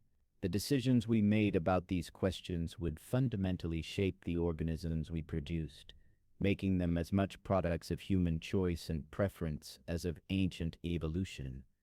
The psychological impact on human observers might also be more complex than we anticipate. Our relationship with dinosaurs is deeply bound up with themes of extinction, loss, time, and our place in natural history. The actual presence of living dinosaur-like creatures might satisfy some of our curiosity and wonder, but it might also diminish the sense of mystery and temporal separation that makes these creatures so compelling to human imagination. Sometimes the reality of achieving long-held dreams proves less satisfying than the dreams themselves, particularly when that reality involves complex moral considerations, practical limitations, and inevitable compromises between expectation and possibility. The living dinosaurs we might someday create would necessarily be imperfect reconstructions, shaped as much by human limitations and choices as by ancient evolutionary processes. Instead of attempting the seemingly impossible task of bringing extinct dinosaurs forward through millions of years of evolutionary time, what if we could encourage living animals to evolve backward along the pathways their ancestors once traveled? This concept, sometimes called reverse evolution or evolutionary reversion, isn't nearly as impossible as it might initially sound to those unfamiliar with the mechanisms of genetic inheritance and developmental biology. Many seemingly lost traits can indeed reappear when the appropriate genetic switches are activated through careful manipulation of developmental processes, revealing that evolutionary change often involves turning genes on and off rather than completely eliminating genetic information from organismal genomes. Birds retain what scientists call cryptic genetic variation, DNA sequences for traits they no longer routinely express, but which remain embedded in their genetic architecture like dormant seeds, waiting for the right conditions to sprout. The famous experiments with chicken tooth development provide a compelling example of this phenomenon in action. Some chickens can be induced to grow functional teeth by activating genes that have been dormant for millions of years, but never entirely disappeared from the avian genome. These aren't randomly formed calcium deposits or developmental accidents, but properly structured dental tissues that closely resemble those found in dinosaur fossils and early bird specimens. Python embryos briefly develop leg buds during their early developmental stages, tiny limb structures that appear and then vanish as the embryos mature, serving as developmental echoes of their four-legged ancestors. Whale embryos similarly grow minute hind limbs that are later reabsorbed during normal development, phantom appendages that speak to evolutionary histories written in developmental genes. These examples suggest that the genetic toolkit for many supposedly lost traits never truly disappears from lineages, but rather gets switched off through changes in regulatory mechanisms that control when, where, and how genes are expressed during development. With careful genetic manipulation and sophisticated understanding of developmental biology,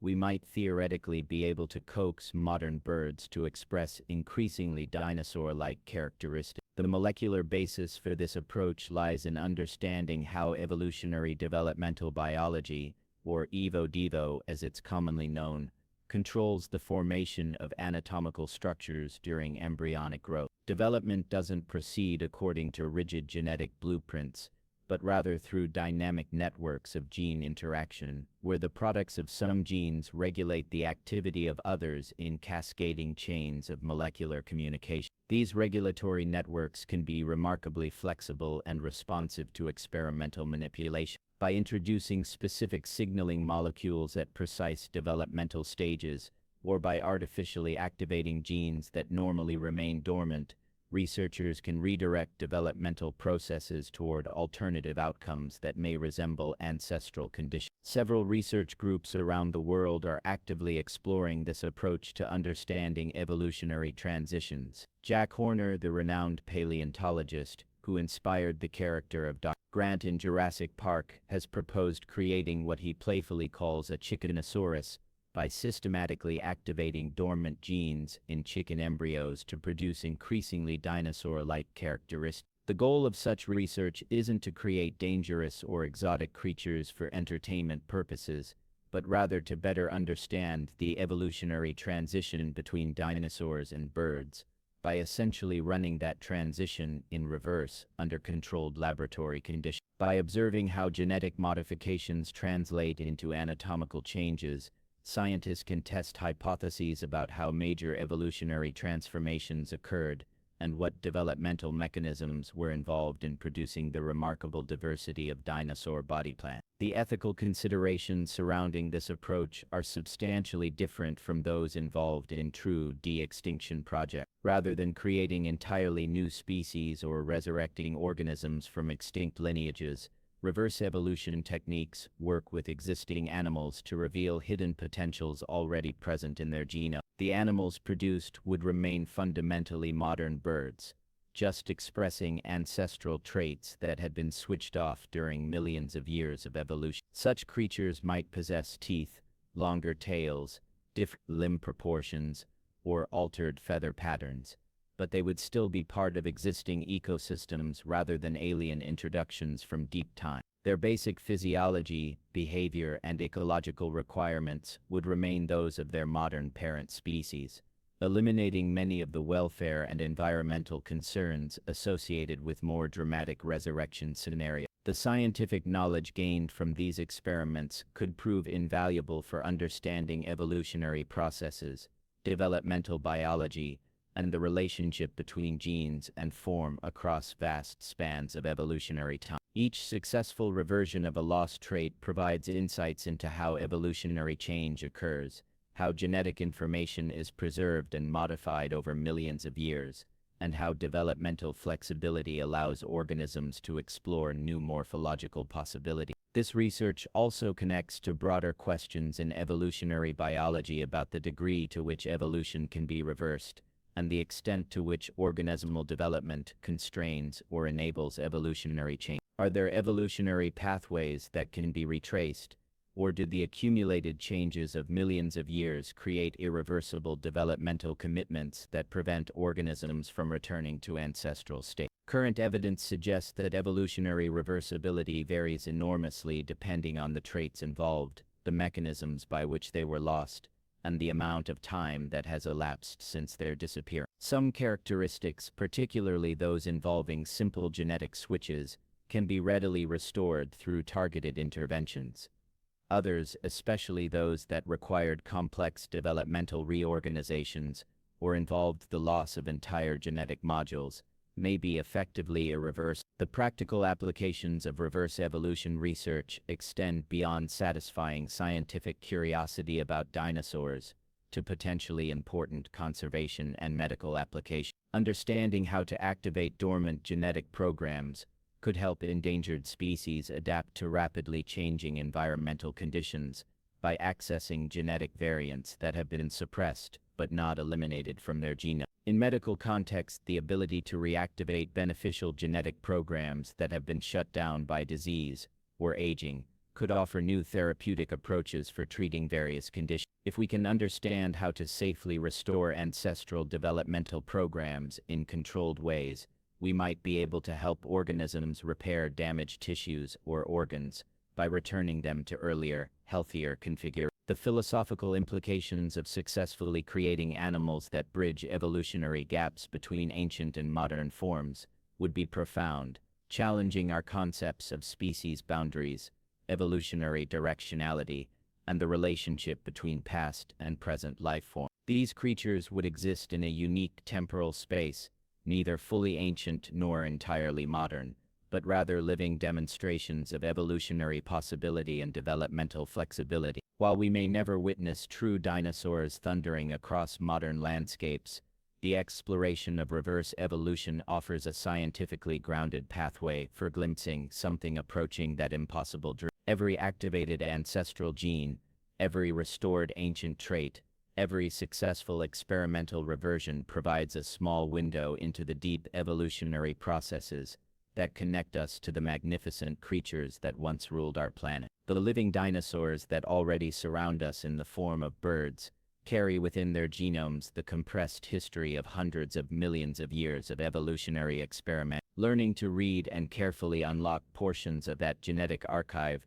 might be our most realistic pathway toward touching, however briefly, the biological grandeur of the deep past, while remaining firmly grounded in the scientific and ethical realities of the present. The discussion of dinosaur de-extinction takes place against a sobering backdrop of ongoing mass extinction that's unfolding around us at this very moment. We're currently witnessing species disappear at rates that rival the great extinction events documented in Earth's geological history, but this time the cause isn't an asteroid impact or massive volcanic eruption. The driver of this contemporary extinction crisis is human activities that are pushing thousands of species toward oblivion through habitat destruction, climate change, pollution, overexploitation, and the introduction of invasive species into ecosystems that have no evolutionary experience with these new arrivals. This modern extinction crisis raises profound questions about priorities and resource allocation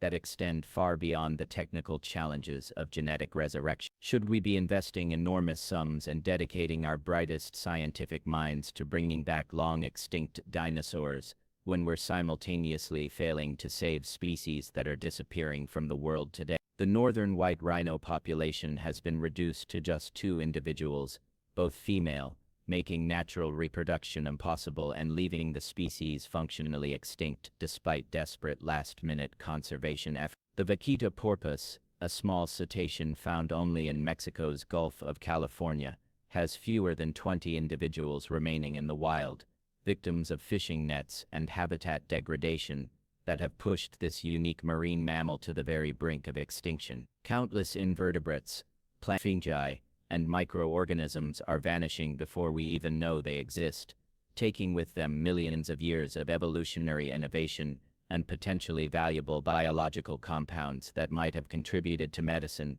agriculture, or our understanding of life itself. The scale of this loss is staggering when considered honest. Conservative estimates suggest that species are currently going extinct at rates 100 to 1,000 times faster than the background extinction rate observed in the fossil record during periods of relative ecological stability. Some biologists argue that we've already entered what they call the sixth mass extinction, a planetary-scale biological catastrophe comparable to the event that eliminated the dinosaurs 66 million years ago. Yet amid this crisis of ongoing loss, de-extinction research continues to attract substantial funding, media attention, and scientific talent. Some argue that this represents a profound misallocation of limited conservation resources, a kind of biological nostalgia that diverts attention from the urgent work of preventing extinctions that could still be avoided through traditional conservation approaches like habitat protection,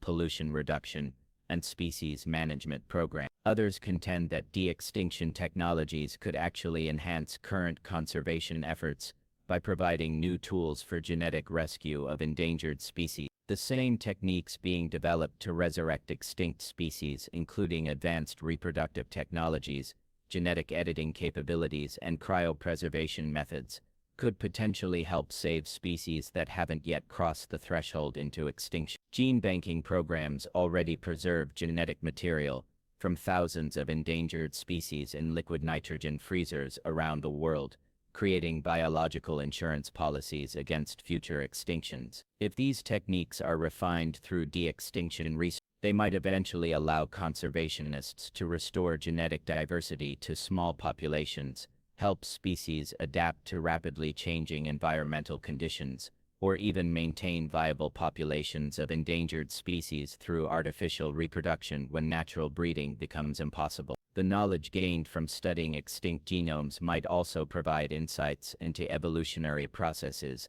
that could inform conservation strategies for living species. Understanding how species responded to past environmental changes, what genetic factors contributed to extinction vulnerability, and how populations recovered from near-extinction bottlenecks could help modern conservation biologists develop more effective strategies for protecting contemporary biodiversity. However, critics worry that the focus on high-tech solutions to conservation problems could create what psychologists call a moral hazard, reducing the urgency people feel about preventing extinctions in the first place. If we can theoretically bring species back from extinction, why should we worry about losing them? This attitude could prove catastrophic for global biodiversity conservation, especially given that de-extinction remains extremely expensive, technically challenging, and applicable to only a tiny fraction of extinct species. The reality is that prevention remains far more effective and cost-efficient than resurrection for maintaining biological diversity. Protecting existing habitats costs a fraction of what it would take to develop de-extinction technologies,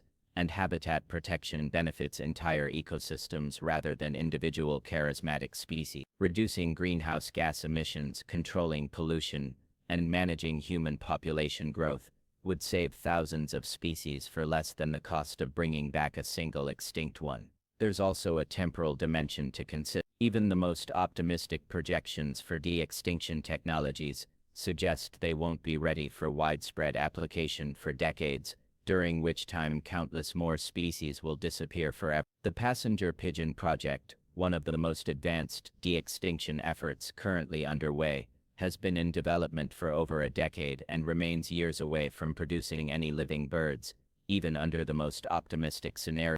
Meanwhile, traditional conservation approaches have demonstrably saved species from extinction when applied with sufficient resources and political will. The California condor, black-footed ferret, Arabian oryx, and dozens of other species have been pulled back from the brink of extinction through intensive management programs that cost far less than developing new biotechnologies. The psychological appeal of de-extinction may also reflect deeper human attitudes toward nature, technology, and our relationship with the living world that deserve critical examination. There's something seductive about the idea that advanced technology can solve environmental problems without requiring fundamental changes in human behavior or economic systems. De-extinction offers the promise of having our cake and eating it too, continuing current patterns of environmental destruction while using genetic wizardry to repair the damage afterward. This technological optimism may be misplaced when applied to complex ecological systems that developed over millions of years through intricate processes we're only beginning to understand.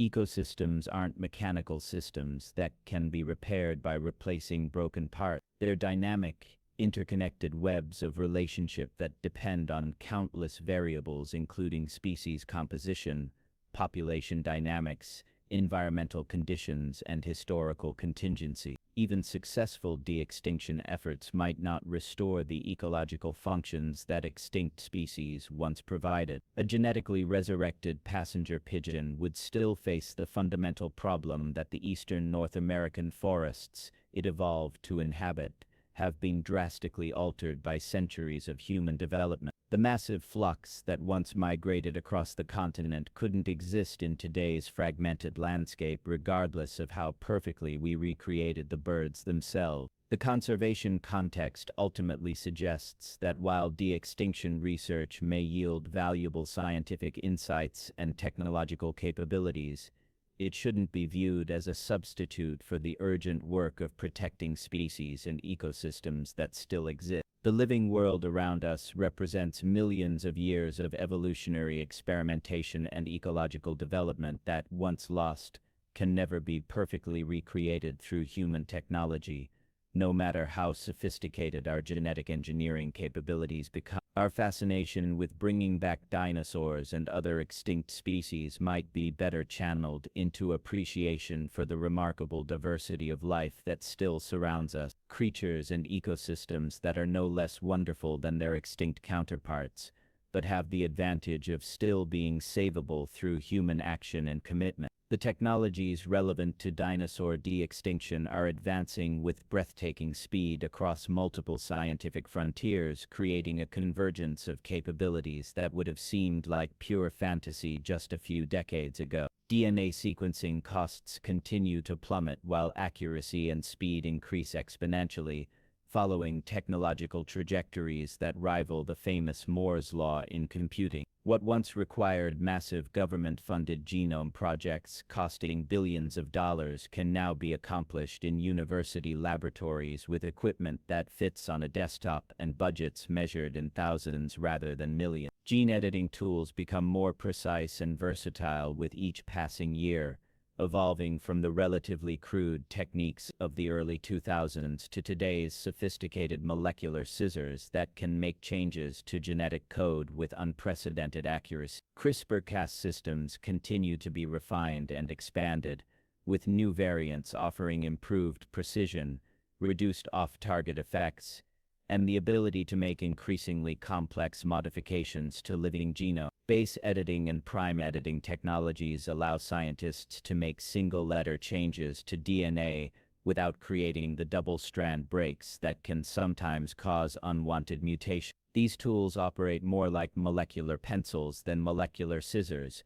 providing the kind of fine-grained control over genetic information that true de-extinction efforts would require. Researchers are even developing techniques for editing RNA directly, offering temporary genetic modifications that don't permanently alter the underlying DNA sequence. Artificial wombs and sophisticated embryo manipulation systems might eventually eliminate one of the major bottlenecks in current de-extinction research: the need for surrogate mothers from closely related species. These technologies, originally developed for medical applications in treating human infertility and pregnancy complications, could theoretically provide controlled environments for developing extinct embryos without relying on living animals to carry them to term. Advanced artificial intelligence systems are revolutionizing our ability to analyze and predict biological functions from genetic sequences alone. Machine learning algorithms trained on vast databases of genomic information can now predict protein structures, identify regulatory elements, and even suggest which genetic modifications might produce desired characteristics. These computational tools could potentially fill some of the information gaps that make ancient DNA reconstruction so challenging. Synthetic biology platforms are becoming increasingly sophisticated, allowing researchers to design and construct biological systems from standardized parts like engineers assembling electronic circuits. These approaches might eventually make it possible to construct entirely artificial genomes that approximate the functions of extinct species without requiring recovery of original genetic material. But technological capability doesn't automatically translate to wisdom, safety, or beneficial outcomes. The same tools that might someday resurrect dinosaurs could also be used to create dangerous pathogens, disrupt existing ecosystems, or develop biological weapons that pose threats to human security and global stability. The dual-use nature of many biotechnologies means that advances in de-extinction research necessarily contribute to capabilities that could be misused for harmful purposes. The power to edit life itself at the molecular level represents a qualitatively different kind of technological capability than most previous human innovation. Unlike mechanical or electronic technologies that operate on inanimate materials, genetic engineering directly manipulates the fundamental information systems that govern all living processes. The potential for unintended consequences grows exponentially when we're working with self-replicating, evolving systems that can propagate changes throughout biological networks. Regulatory frameworks are struggling to keep pace with the rapid advancement of biotechnological capabilities, creating gaps between what's technically possible and what's legally permissible or ethically appropriate. How would government agencies evaluate applications to recreate extinct species? What safety protocols would apply to organisms that have never existed in the modern world? Who would be held liable if genetically modified organisms caused ecological damage or posed risks to human health? The development of international biotechnology governance presents enormous challenges that extend far beyond technical regulation into realms of sovereignty, intellectual property, cultural heritage, and global security. Different countries have vastly different approaches to genetic engineering regulation, creating the possibility that prohibited research in one jurisdiction might simply move to more permissive regulatory environments elsewhere. Genetic materials, scientific expertise, and advanced biotechnological equipment are distributed globally, making comprehensive oversight of de-extinction research nearly impossible to achieve through national regulations alone. International cooperation would be essential for any major de-extinction effort, but creating effective international agreements on biotechnology involves navigating complex negotiations about scientific freedom, economic development, cultural values, and national security concerns. The intellectual property landscape around genetic engineering technologies creates additional complications for de-extinction research. Key techniques like CRISPR are subject to extensive patent disputes, and the commercial interests of biotechnology companies might not align with the scientific and conservation goals of de-extinction projects. Who would own the rights to resurrected species? How would traditional intellectual property frameworks apply to organisms that existed millions of years before human civilization? Public perception and acceptance represent another crucial dimension of technological development that often receives insufficient attention from researchers focused on technical challenges. The same genetic engineering capabilities that excite scientists might terrify members of the general public, who associate genetic modification with unpredictable risks and unnatural interference with biological systems. Previous experiences with genetically modified crops, cloned animals, and other biotechnological innovations suggest that public acceptance of de-extinction technologies will depend heavily on how they're presented, what safety measures are implemented, and whether the public perceives genuine benefits that justify potential risk. The dramatic nature of dinosaur resurrection could either capture public imagination in ways that build support for biotechnological research, or trigger concerns about scientists playing God with forces beyond human understanding. Religious and cultural considerations add another layer of complexity to the social acceptance of de-extinction technology. Many faith traditions have specific teachings about the relationship between humans and nature, the significance of death and extinction, and the appropriate limits of human technological intervention in natural process. Some religious perspectives might view de-extinction as a form of healing or restoration that aligns with stewardship responsibilities, while others might see it as hubris that oversteps proper human boundaries. Indigenous communities often have particular relationships with specific landscapes and species that could be affected by de-extinction projects. The introduction of novel organisms into traditional territories might disrupt cultural practices, spiritual beliefs, or subsistence activities in ways that go beyond simple ecological impact. Meaningful consultation with affected communities would be essential for any major de-extinction effort, but such consultation requires time, resources, and institutional commitments that might conflict with research timelines and funding structure. The accelerating pace of technological development in genetics and related fields suggests that many of the technical barriers to de-extinction will likely be overcome within decades rather than centuries. Whether society will develop the wisdom, ethical frameworks, and governance structures necessary to manage these capabilities responsibly remains an open and increasingly urgent question that deserves as much attention as the technical challenges themselves. What if dinosaurs had never gone extinct in the first place? This thought experiment, while purely speculative,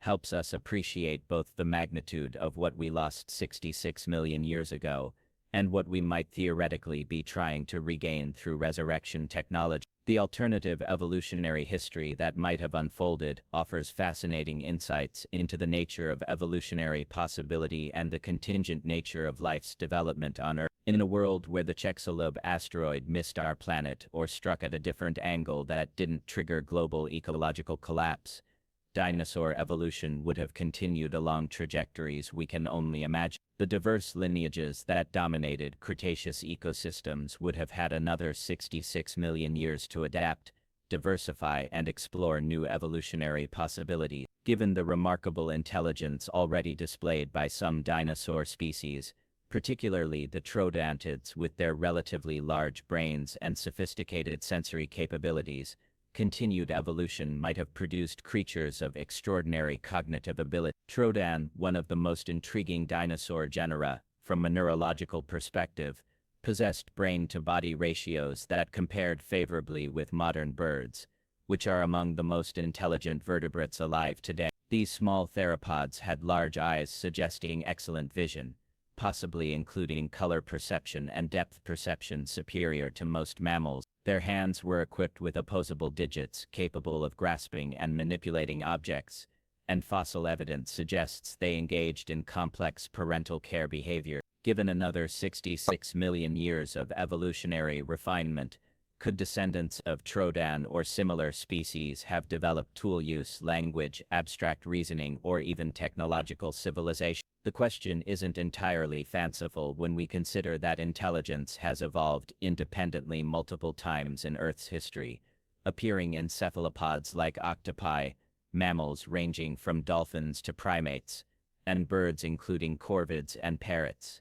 The evolutionary pathway from small, intelligent dinosaurs to hypothetical dinosaurian civilization might have proceeded through stages similar to those that led to human intelligence: social cooperation, tool use, communication systems, cultural transmission of knowledge, and eventually the accumulation of technological capabilities across generations. Dinosaurian hands were already well adapted for manipulation, and their visual systems were often sophisticated enough to support complex behavioral interaction. Such hypothetical intelligent dinosaurs might have developed very different relationships with their environment than humans have. Rather than the resource-intensive, habitat-destroying approach that characterizes much human civilization, dinosaurian societies might have evolved sustainable relationships with ecosystems that maintained ecological balance over geological timescale.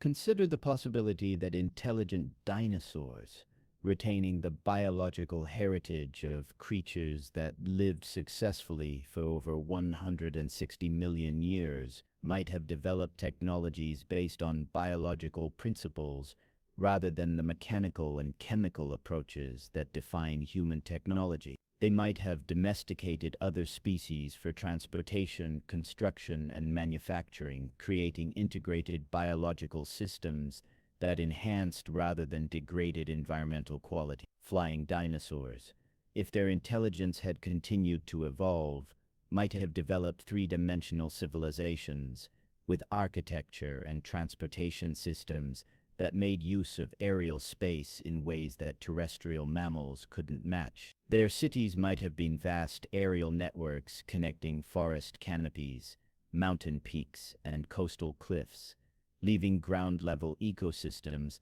largely undisturbed. The relationship between different dinosaur lineages in this alternative world would have been fascinating to observe. Would the large herbivorous sauropods have developed their own forms of intelligence, perhaps becoming gentle giants with complex social structures and accumulated wisdom passed down through extremely long lifespan? Might they have formed symbiotic relationships with smaller, more agile species that provided protection and information in exchange for resources and transportation? Aquatic and semi-aquatic dinosaur lineages might have evolved their own sophisticated civilizations in marine environments, potentially developing biotechnologies based on the incredible diversity of marine life. These oceanic dinosaur societies might have learned to work with rather than against natural processes, creating sustainable aquaculture systems and biological architecture that enhanced marine productivity. The absence of large mammalian evolution in this alternative timeline would have meant that ecological niches currently filled by elephants, whales, bats, and primates would have remained available for dinosaur diversification. We might have seen dinosaur equivalents of every major mammalian body plan, but with the distinctive characteristics that made dinosaurs successful: more efficient respiratory systems, potentially superior sensory capability, and the structural advantages that come from their particular evolutionary heritage. Climate relationships in a dinosaur-dominated world might have been fundamentally different as well. Many dinosaur lineages appear to have been well adapted to warm, humid conditions, and they might have evolved sophisticated methods for regulating local and regional climates through biological processes. Rather than burning fossil fuels and releasing carbon into the atmosphere, intelligent dinosaurs might have developed carbon sequestration technologies based on enhanced plant growth, soil management, and biological carbon cycling. This speculative alternative history highlights the profound contingency of evolutionary development and the extraordinary range of possibilities that were foreclosed by the mass extinction event. Every extinction represents not just the loss of existing species, but the elimination of entire evolutionary potentials, future possibilities that will never be explored, because the lineages capable of exploring them no longer exist. The dinosaur extinction eliminated not just individual species, but entire ways of being, approaches to intelligence, solutions to environmental challenges, and relationships between organisms and ecosystems that had been refined over millions of years of evolutionary experimentation. The loss was measured not just in biomass or species diversity, but in biological creativity, evolutionary potential, and the foreclosure of alternative paths that life might have taken. Understanding this broader context of evolutionary loss helps explain why dinosaur de-extinction captures human imagination so powerfully. We're not just talking about bringing back individual animals, but about reopening some of those closed evolutionary doors, exploring possibilities that were cut short by cosmic accident rather than evolutionary failure. Of course, any resurrected dinosaurs created through human technology would be products of our current world, rather than continuations of these alternative evolutionary pathways. They would be shaped by human choices, technological limitations, and contemporary environmental conditions, rather than by the millions of years of natural selection that might have produced the remarkable intelligences we can only imagine. Still, the thought experiment serves as a powerful reminder of what extinction means in the deepest sense: not just death, but the permanent closure of evolutionary possibilities, the silencing of biological conversations that had been ongoing for hundreds of millions of years. Every species we lose today represents similar foreclosures of future possibility, evolutionary experiments that will never be completed, potential solutions to environmental challenges that will never be discovered. Perhaps the most important lesson from imagining alternative dinosaur civilizations is that intelligence, technology, and environmental sustainability need not be incompatible. The destructive relationship between human civilization and natural ecosystems isn't inevitable but represents one particular evolutionary solution to the challenges of intelligence and social organisms. Other approaches, ones we might never have imagined, were eliminated by the cosmic accident that ended the dinosaur age. The question of whether we should bring back dinosaurs, even if we somehow could overcome all the technical obstacles we've been exploring, involves complex ethical considerations that extend far beyond questions of scientific feasibility into realms of animal welfare, environmental justice, resource allocation, and humanity's fundamental relationship with the natural world. These moral dimensions deserve careful consideration because they ultimately matter more than technical capabilities in determining whether de-extinction projects serve genuine human environmental good. Animal welfare considerations occupy the center of any serious ethical analysis of dinosaur resurrection. The creatures we might theoretically create would be evolutionary orphans in the most profound sense, beings with no cultural knowledge of how to exist as their species, no appropriate social structures, no familiar environmental contexts, and no peers from whom to learn species-specific behaviors that evolved over millions of years of natural selection. Modern animal welfare science recognizes that creatures with complex nervous systems, particularly those with large brains and sophisticated behavioral repertoires, have psychological and social needs that extend far beyond basic physical requirements for food, water, and shelter. They require opportunities to express natural behaviors, engage in appropriate social interactions, and exercise their cognitive capabilities in ways that align with their evolutionary heritage. A resurrected Tyrannosaurus rex wouldn't just be a large predator requiring massive quantities of meat and secure containment facilities. It would be an intelligent being adapted for complex hunting behaviors, territorial establishment, and possibly intricate social interactions that we couldn't provide or even understand. The psychological distress of such an animal, confined in artificial environments and deprived of appropriate behavioral outlets, could be severe and prolonged. Similarly, social dinosaur species like hadrosaurs or ceratopsians, which appear to have lived in complex herds with sophisticated communication systems and social hierarchies, would face profound isolation if created as single individuals or small groups. The welfare implications of deliberately creating highly social animals without access to appropriate social environments raise fundamental questions about the ethics of consciousness creation. There's also the question of consent, both from the animals themselves and from the ecosystems they would enter. We obviously cannot ask extinct dinosaurs if they wish to be resurrected, but we can consider whether creating such animals would serve their interests rather than merely satisfying human curiosity, scientific ambition, or commercial goal. The animals themselves would bear all the costs of existence in an inappropriate world, while humans would reap whatever benefits emerged from their creation. Existing species similarly have no voice in decisions about introducing novel competitors, predators, or ecosystem disruptors into their environment. Modern ecological communities have evolved over millions of years without large dinosaurs and have established intricate webs of relationship that could be destabilized by the introduction of creatures for which they have no evolutionary preparation. From a justice perspective, it's important to examine who would benefit from dinosaur de-extinction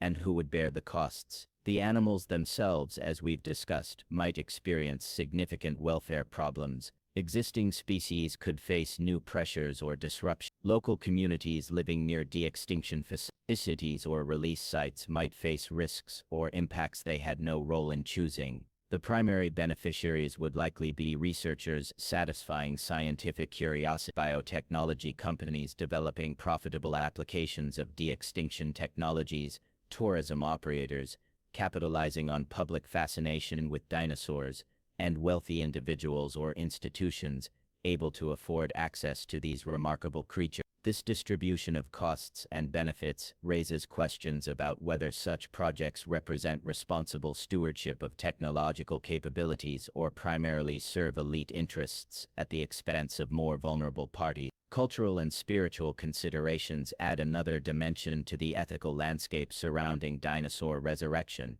Many indigenous cultures have specific relationships with particular landscapes, species, and natural processes that could be affected by the introduction of novel organisms. These relationships often involve spiritual beliefs, traditional ecological knowledge, and subsistence practices that have been maintained over generations. The decision to introduce resurrected species into traditional territories could disrupt these relationships in ways that extend far beyond simple ecological impact. Some communities might view such interventions as violations of sacred relationships with the land or inappropriate interference with natural processes that should be left undisturbed. Meaningful consultation with affected communities would be essential, but might also reveal fundamental conflicts between scientific objectives and cultural values that couldn't be easily resolved. Religious traditions offer diverse perspectives on de-extinction that range from viewing it as appropriate stewardship and healing of past damage, to seeing it as hubris that oversteps proper human boundaries. Some faith perspectives emphasize human responsibility to care for creation and repair environmental damage, which might support carefully managed de-extinction efforts. Others stress acceptance of natural processes, humility before divine will, or the importance of respecting the integrity of existing creation. Intergenerational ethics presents another crucial consideration in evaluating dinosaur resurrection. What kind of world are we creating for future generations? Would they thank us for bringing back these magnificent creatures, or would they view it as a dangerous indulgence that diverted resources from more pressing environmental and social challenges? The irreversibility of de-extinction decisions adds weight to these intergenerational considerations. Once we create self-reproducing populations of resurrected species, future generations would inherit the consequences of our choices, whether they agreed with those choices or not. The precautionary principle suggests that when dealing with potentially irreversible decisions with uncertain consequences, we should err on the side of caution, rather than proceed with interventions that could prove harmful. There's also the question of how de-extinction efforts relate to broader patterns of human relationship with the natural world. Does dinosaur resurrection represent a mature acknowledgement of human responsibility for environmental stewardship, or does it reflect a kind of technological arrogance that views nature as raw material for human manipulation and entertainment? The focus on charismatic megafauna like dinosaurs, while understandable given their cultural significance, might distract attention from less visible but equally important conservation challenges. Soil microorganisms, marine plankton, and countless invertebrate species provide essential ecosystem services, but lack the public appeal that drives funding for de-extinction research. Perhaps most fundamentally, dinosaur de-extinction forces us to confront questions about the purpose and limits of human technological power. The capability to resurrect extinct species represents a qualitatively new kind of technological ability, one that crosses traditional boundaries between natural and artificial, living and dead, past and present. How we choose to use such capabilities will reflect and shape our understanding of humanity's proper role in the community of life on Earth. The choices we make about dinosaur resurrection will serve as precedents for future decisions about genetic engineering, synthetic biology, and other emerging technologies that give us unprecedented power over living systems. These ethical considerations don't necessarily provide clear answers about whether dinosaur de-extinction would be right or wrong, but they highlight the importance of approaching such possibilities with humility, careful consideration of consequence, and genuine concern for the welfare of all beings who might be affected by our choices. At its deepest level, the question of dinosaur de-extinction touches on fundamental philosophical questions about the nature of life, death, extinction, and human responsibility that extend far beyond technical feasibility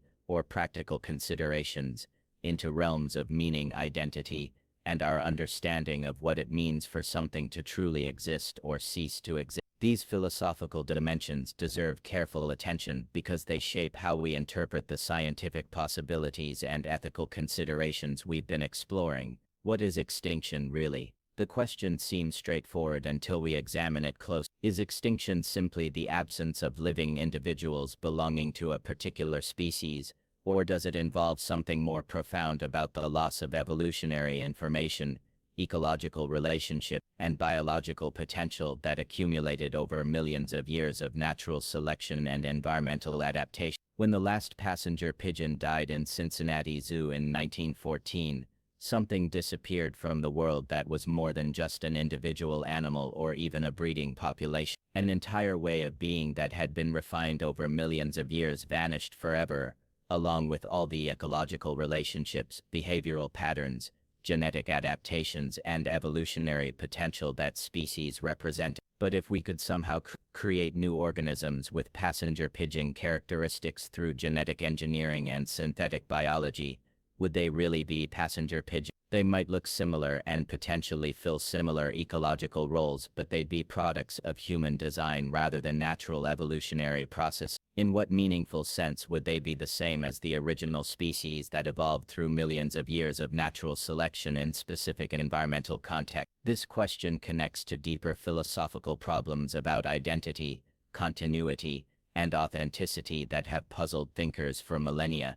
The famous ship of Theseus paradox asks whether a ship remains the same ship if all its parts are gradually replaced over time. Similarly, we might ask whether a genetically reconstructed dinosaur would be the same creature as its ancient predecessor, or whether it would be something fundamentally different despite superficial similarities. The relationship between form and essence becomes crucial here. Classical philosophical traditions often distinguished between the physical appearance of things and their deeper essential nature. A reconstructed dinosaur might possess the correct physical form, but lack the essential characteristics that made the original creature what it truly was: its evolutionary history, its role in ancient ecosystems, its behavioral heritage passed down through countless generations. Contemporary philosophy of biology adds additional layers to these questions through discussions of species concepts and biological essentialism. What exactly makes something a member of a particular species? Is it genetic similarity,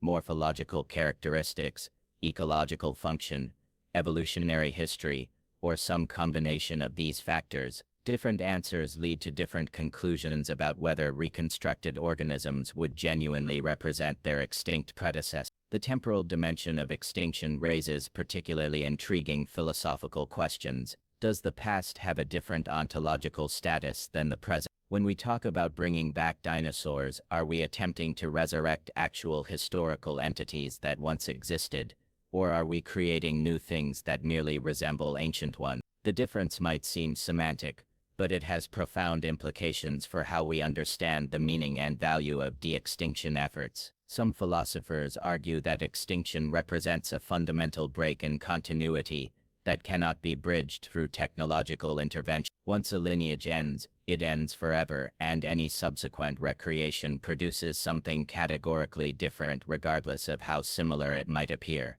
This view suggests that true resurrection is impossible in principle, not just technically challenged. Others contend that continuity of information rather than continuity of physical substance determines identity over time. If we could perfectly reconstruct the genetic and epigenetic information that defined an extinct species, the resulting organisms might be genuinely identical to their ancient predecessors in all meaningful respects. This information-based view of identity aligns with certain interpretations of personal identity and philosophy of mind, where psychological continuity, rather than physical continuity, determines whether someone remains the same person over time. The question of authenticity in conservation connects to broader cultural debates about the relationship between natural and artificial, original and copy, real and simulate. Is a genetically restored population of an extinct species truly wild, or is it a kind of biological artifact created for human purposes? Does the distinction matter for conservation goals, or should we focus on functional outcomes regardless of their origin? These questions become practically important when considering conservation applications and resource allocation. Should we prioritize protecting naturally evolved biodiversity,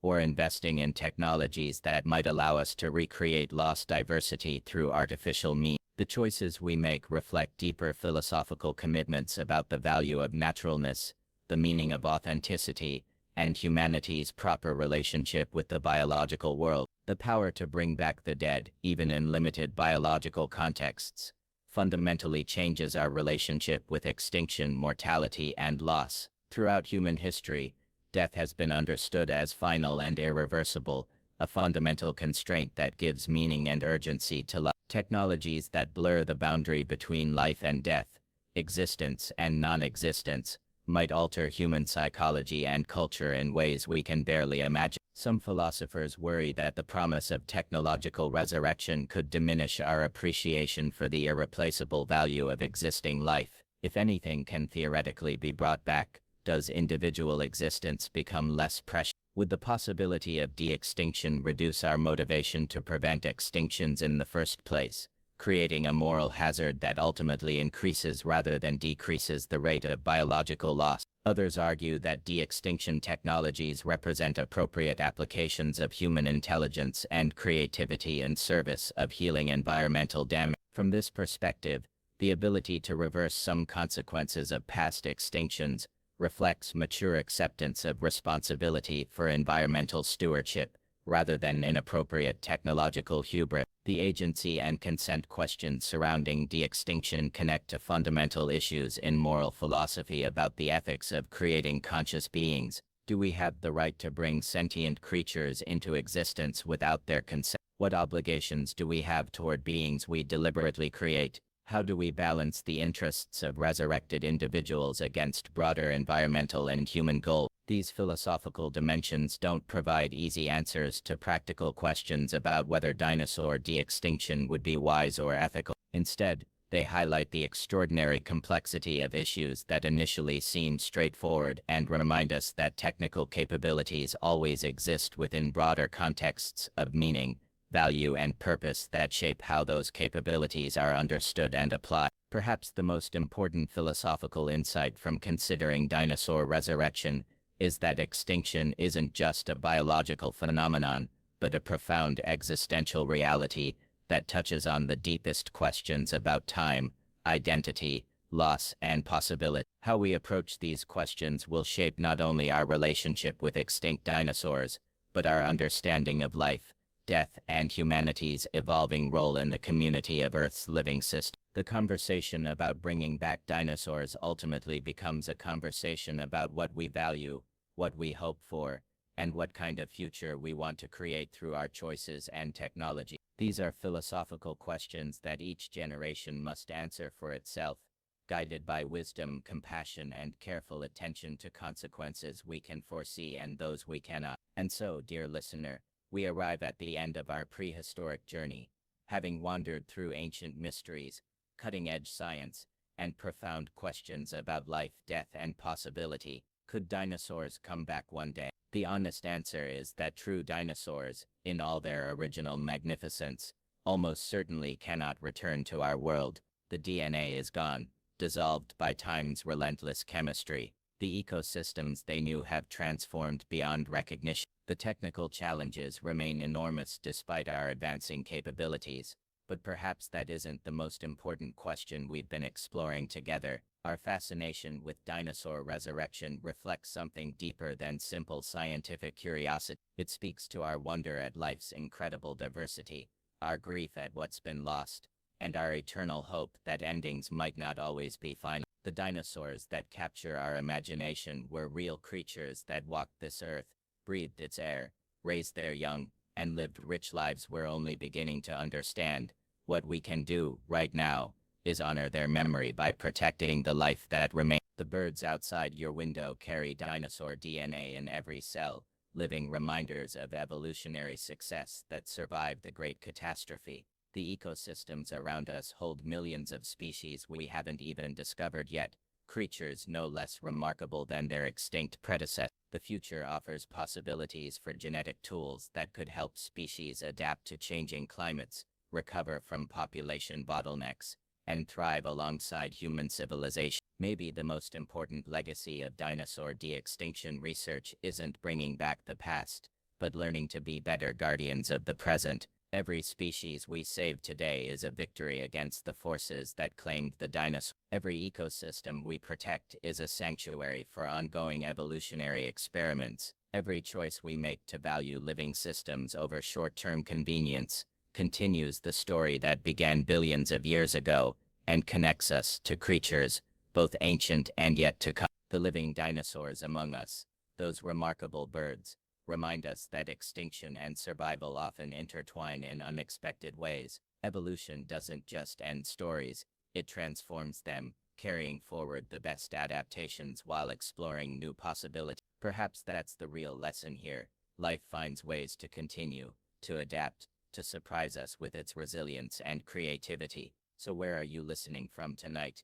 In this moment, when descendants of dinosaurs are settling into their roosts around the world, what time is it in your corner of this ancient, ever-changing planet? As you drift towards sleep, perhaps you'll dream of feathered giants and singing raptors, of time machines made of DNA, and laboratories filled with prehistoric wonders, of a future where wisdom guides our power over life itself. And if you found wonder in this gentle exploration, if questions about past and future gave you peace, or sparked your imagination, I'd be ever so grateful if you'd like this video, consider subscribing, and share this sleepy corner of science with someone else who might need it. Sleep well, fellow traveler through time, and may your dreams be filled with the magnificent, impossible, beautiful creatures that once ruled our world and still sing to us from the trees.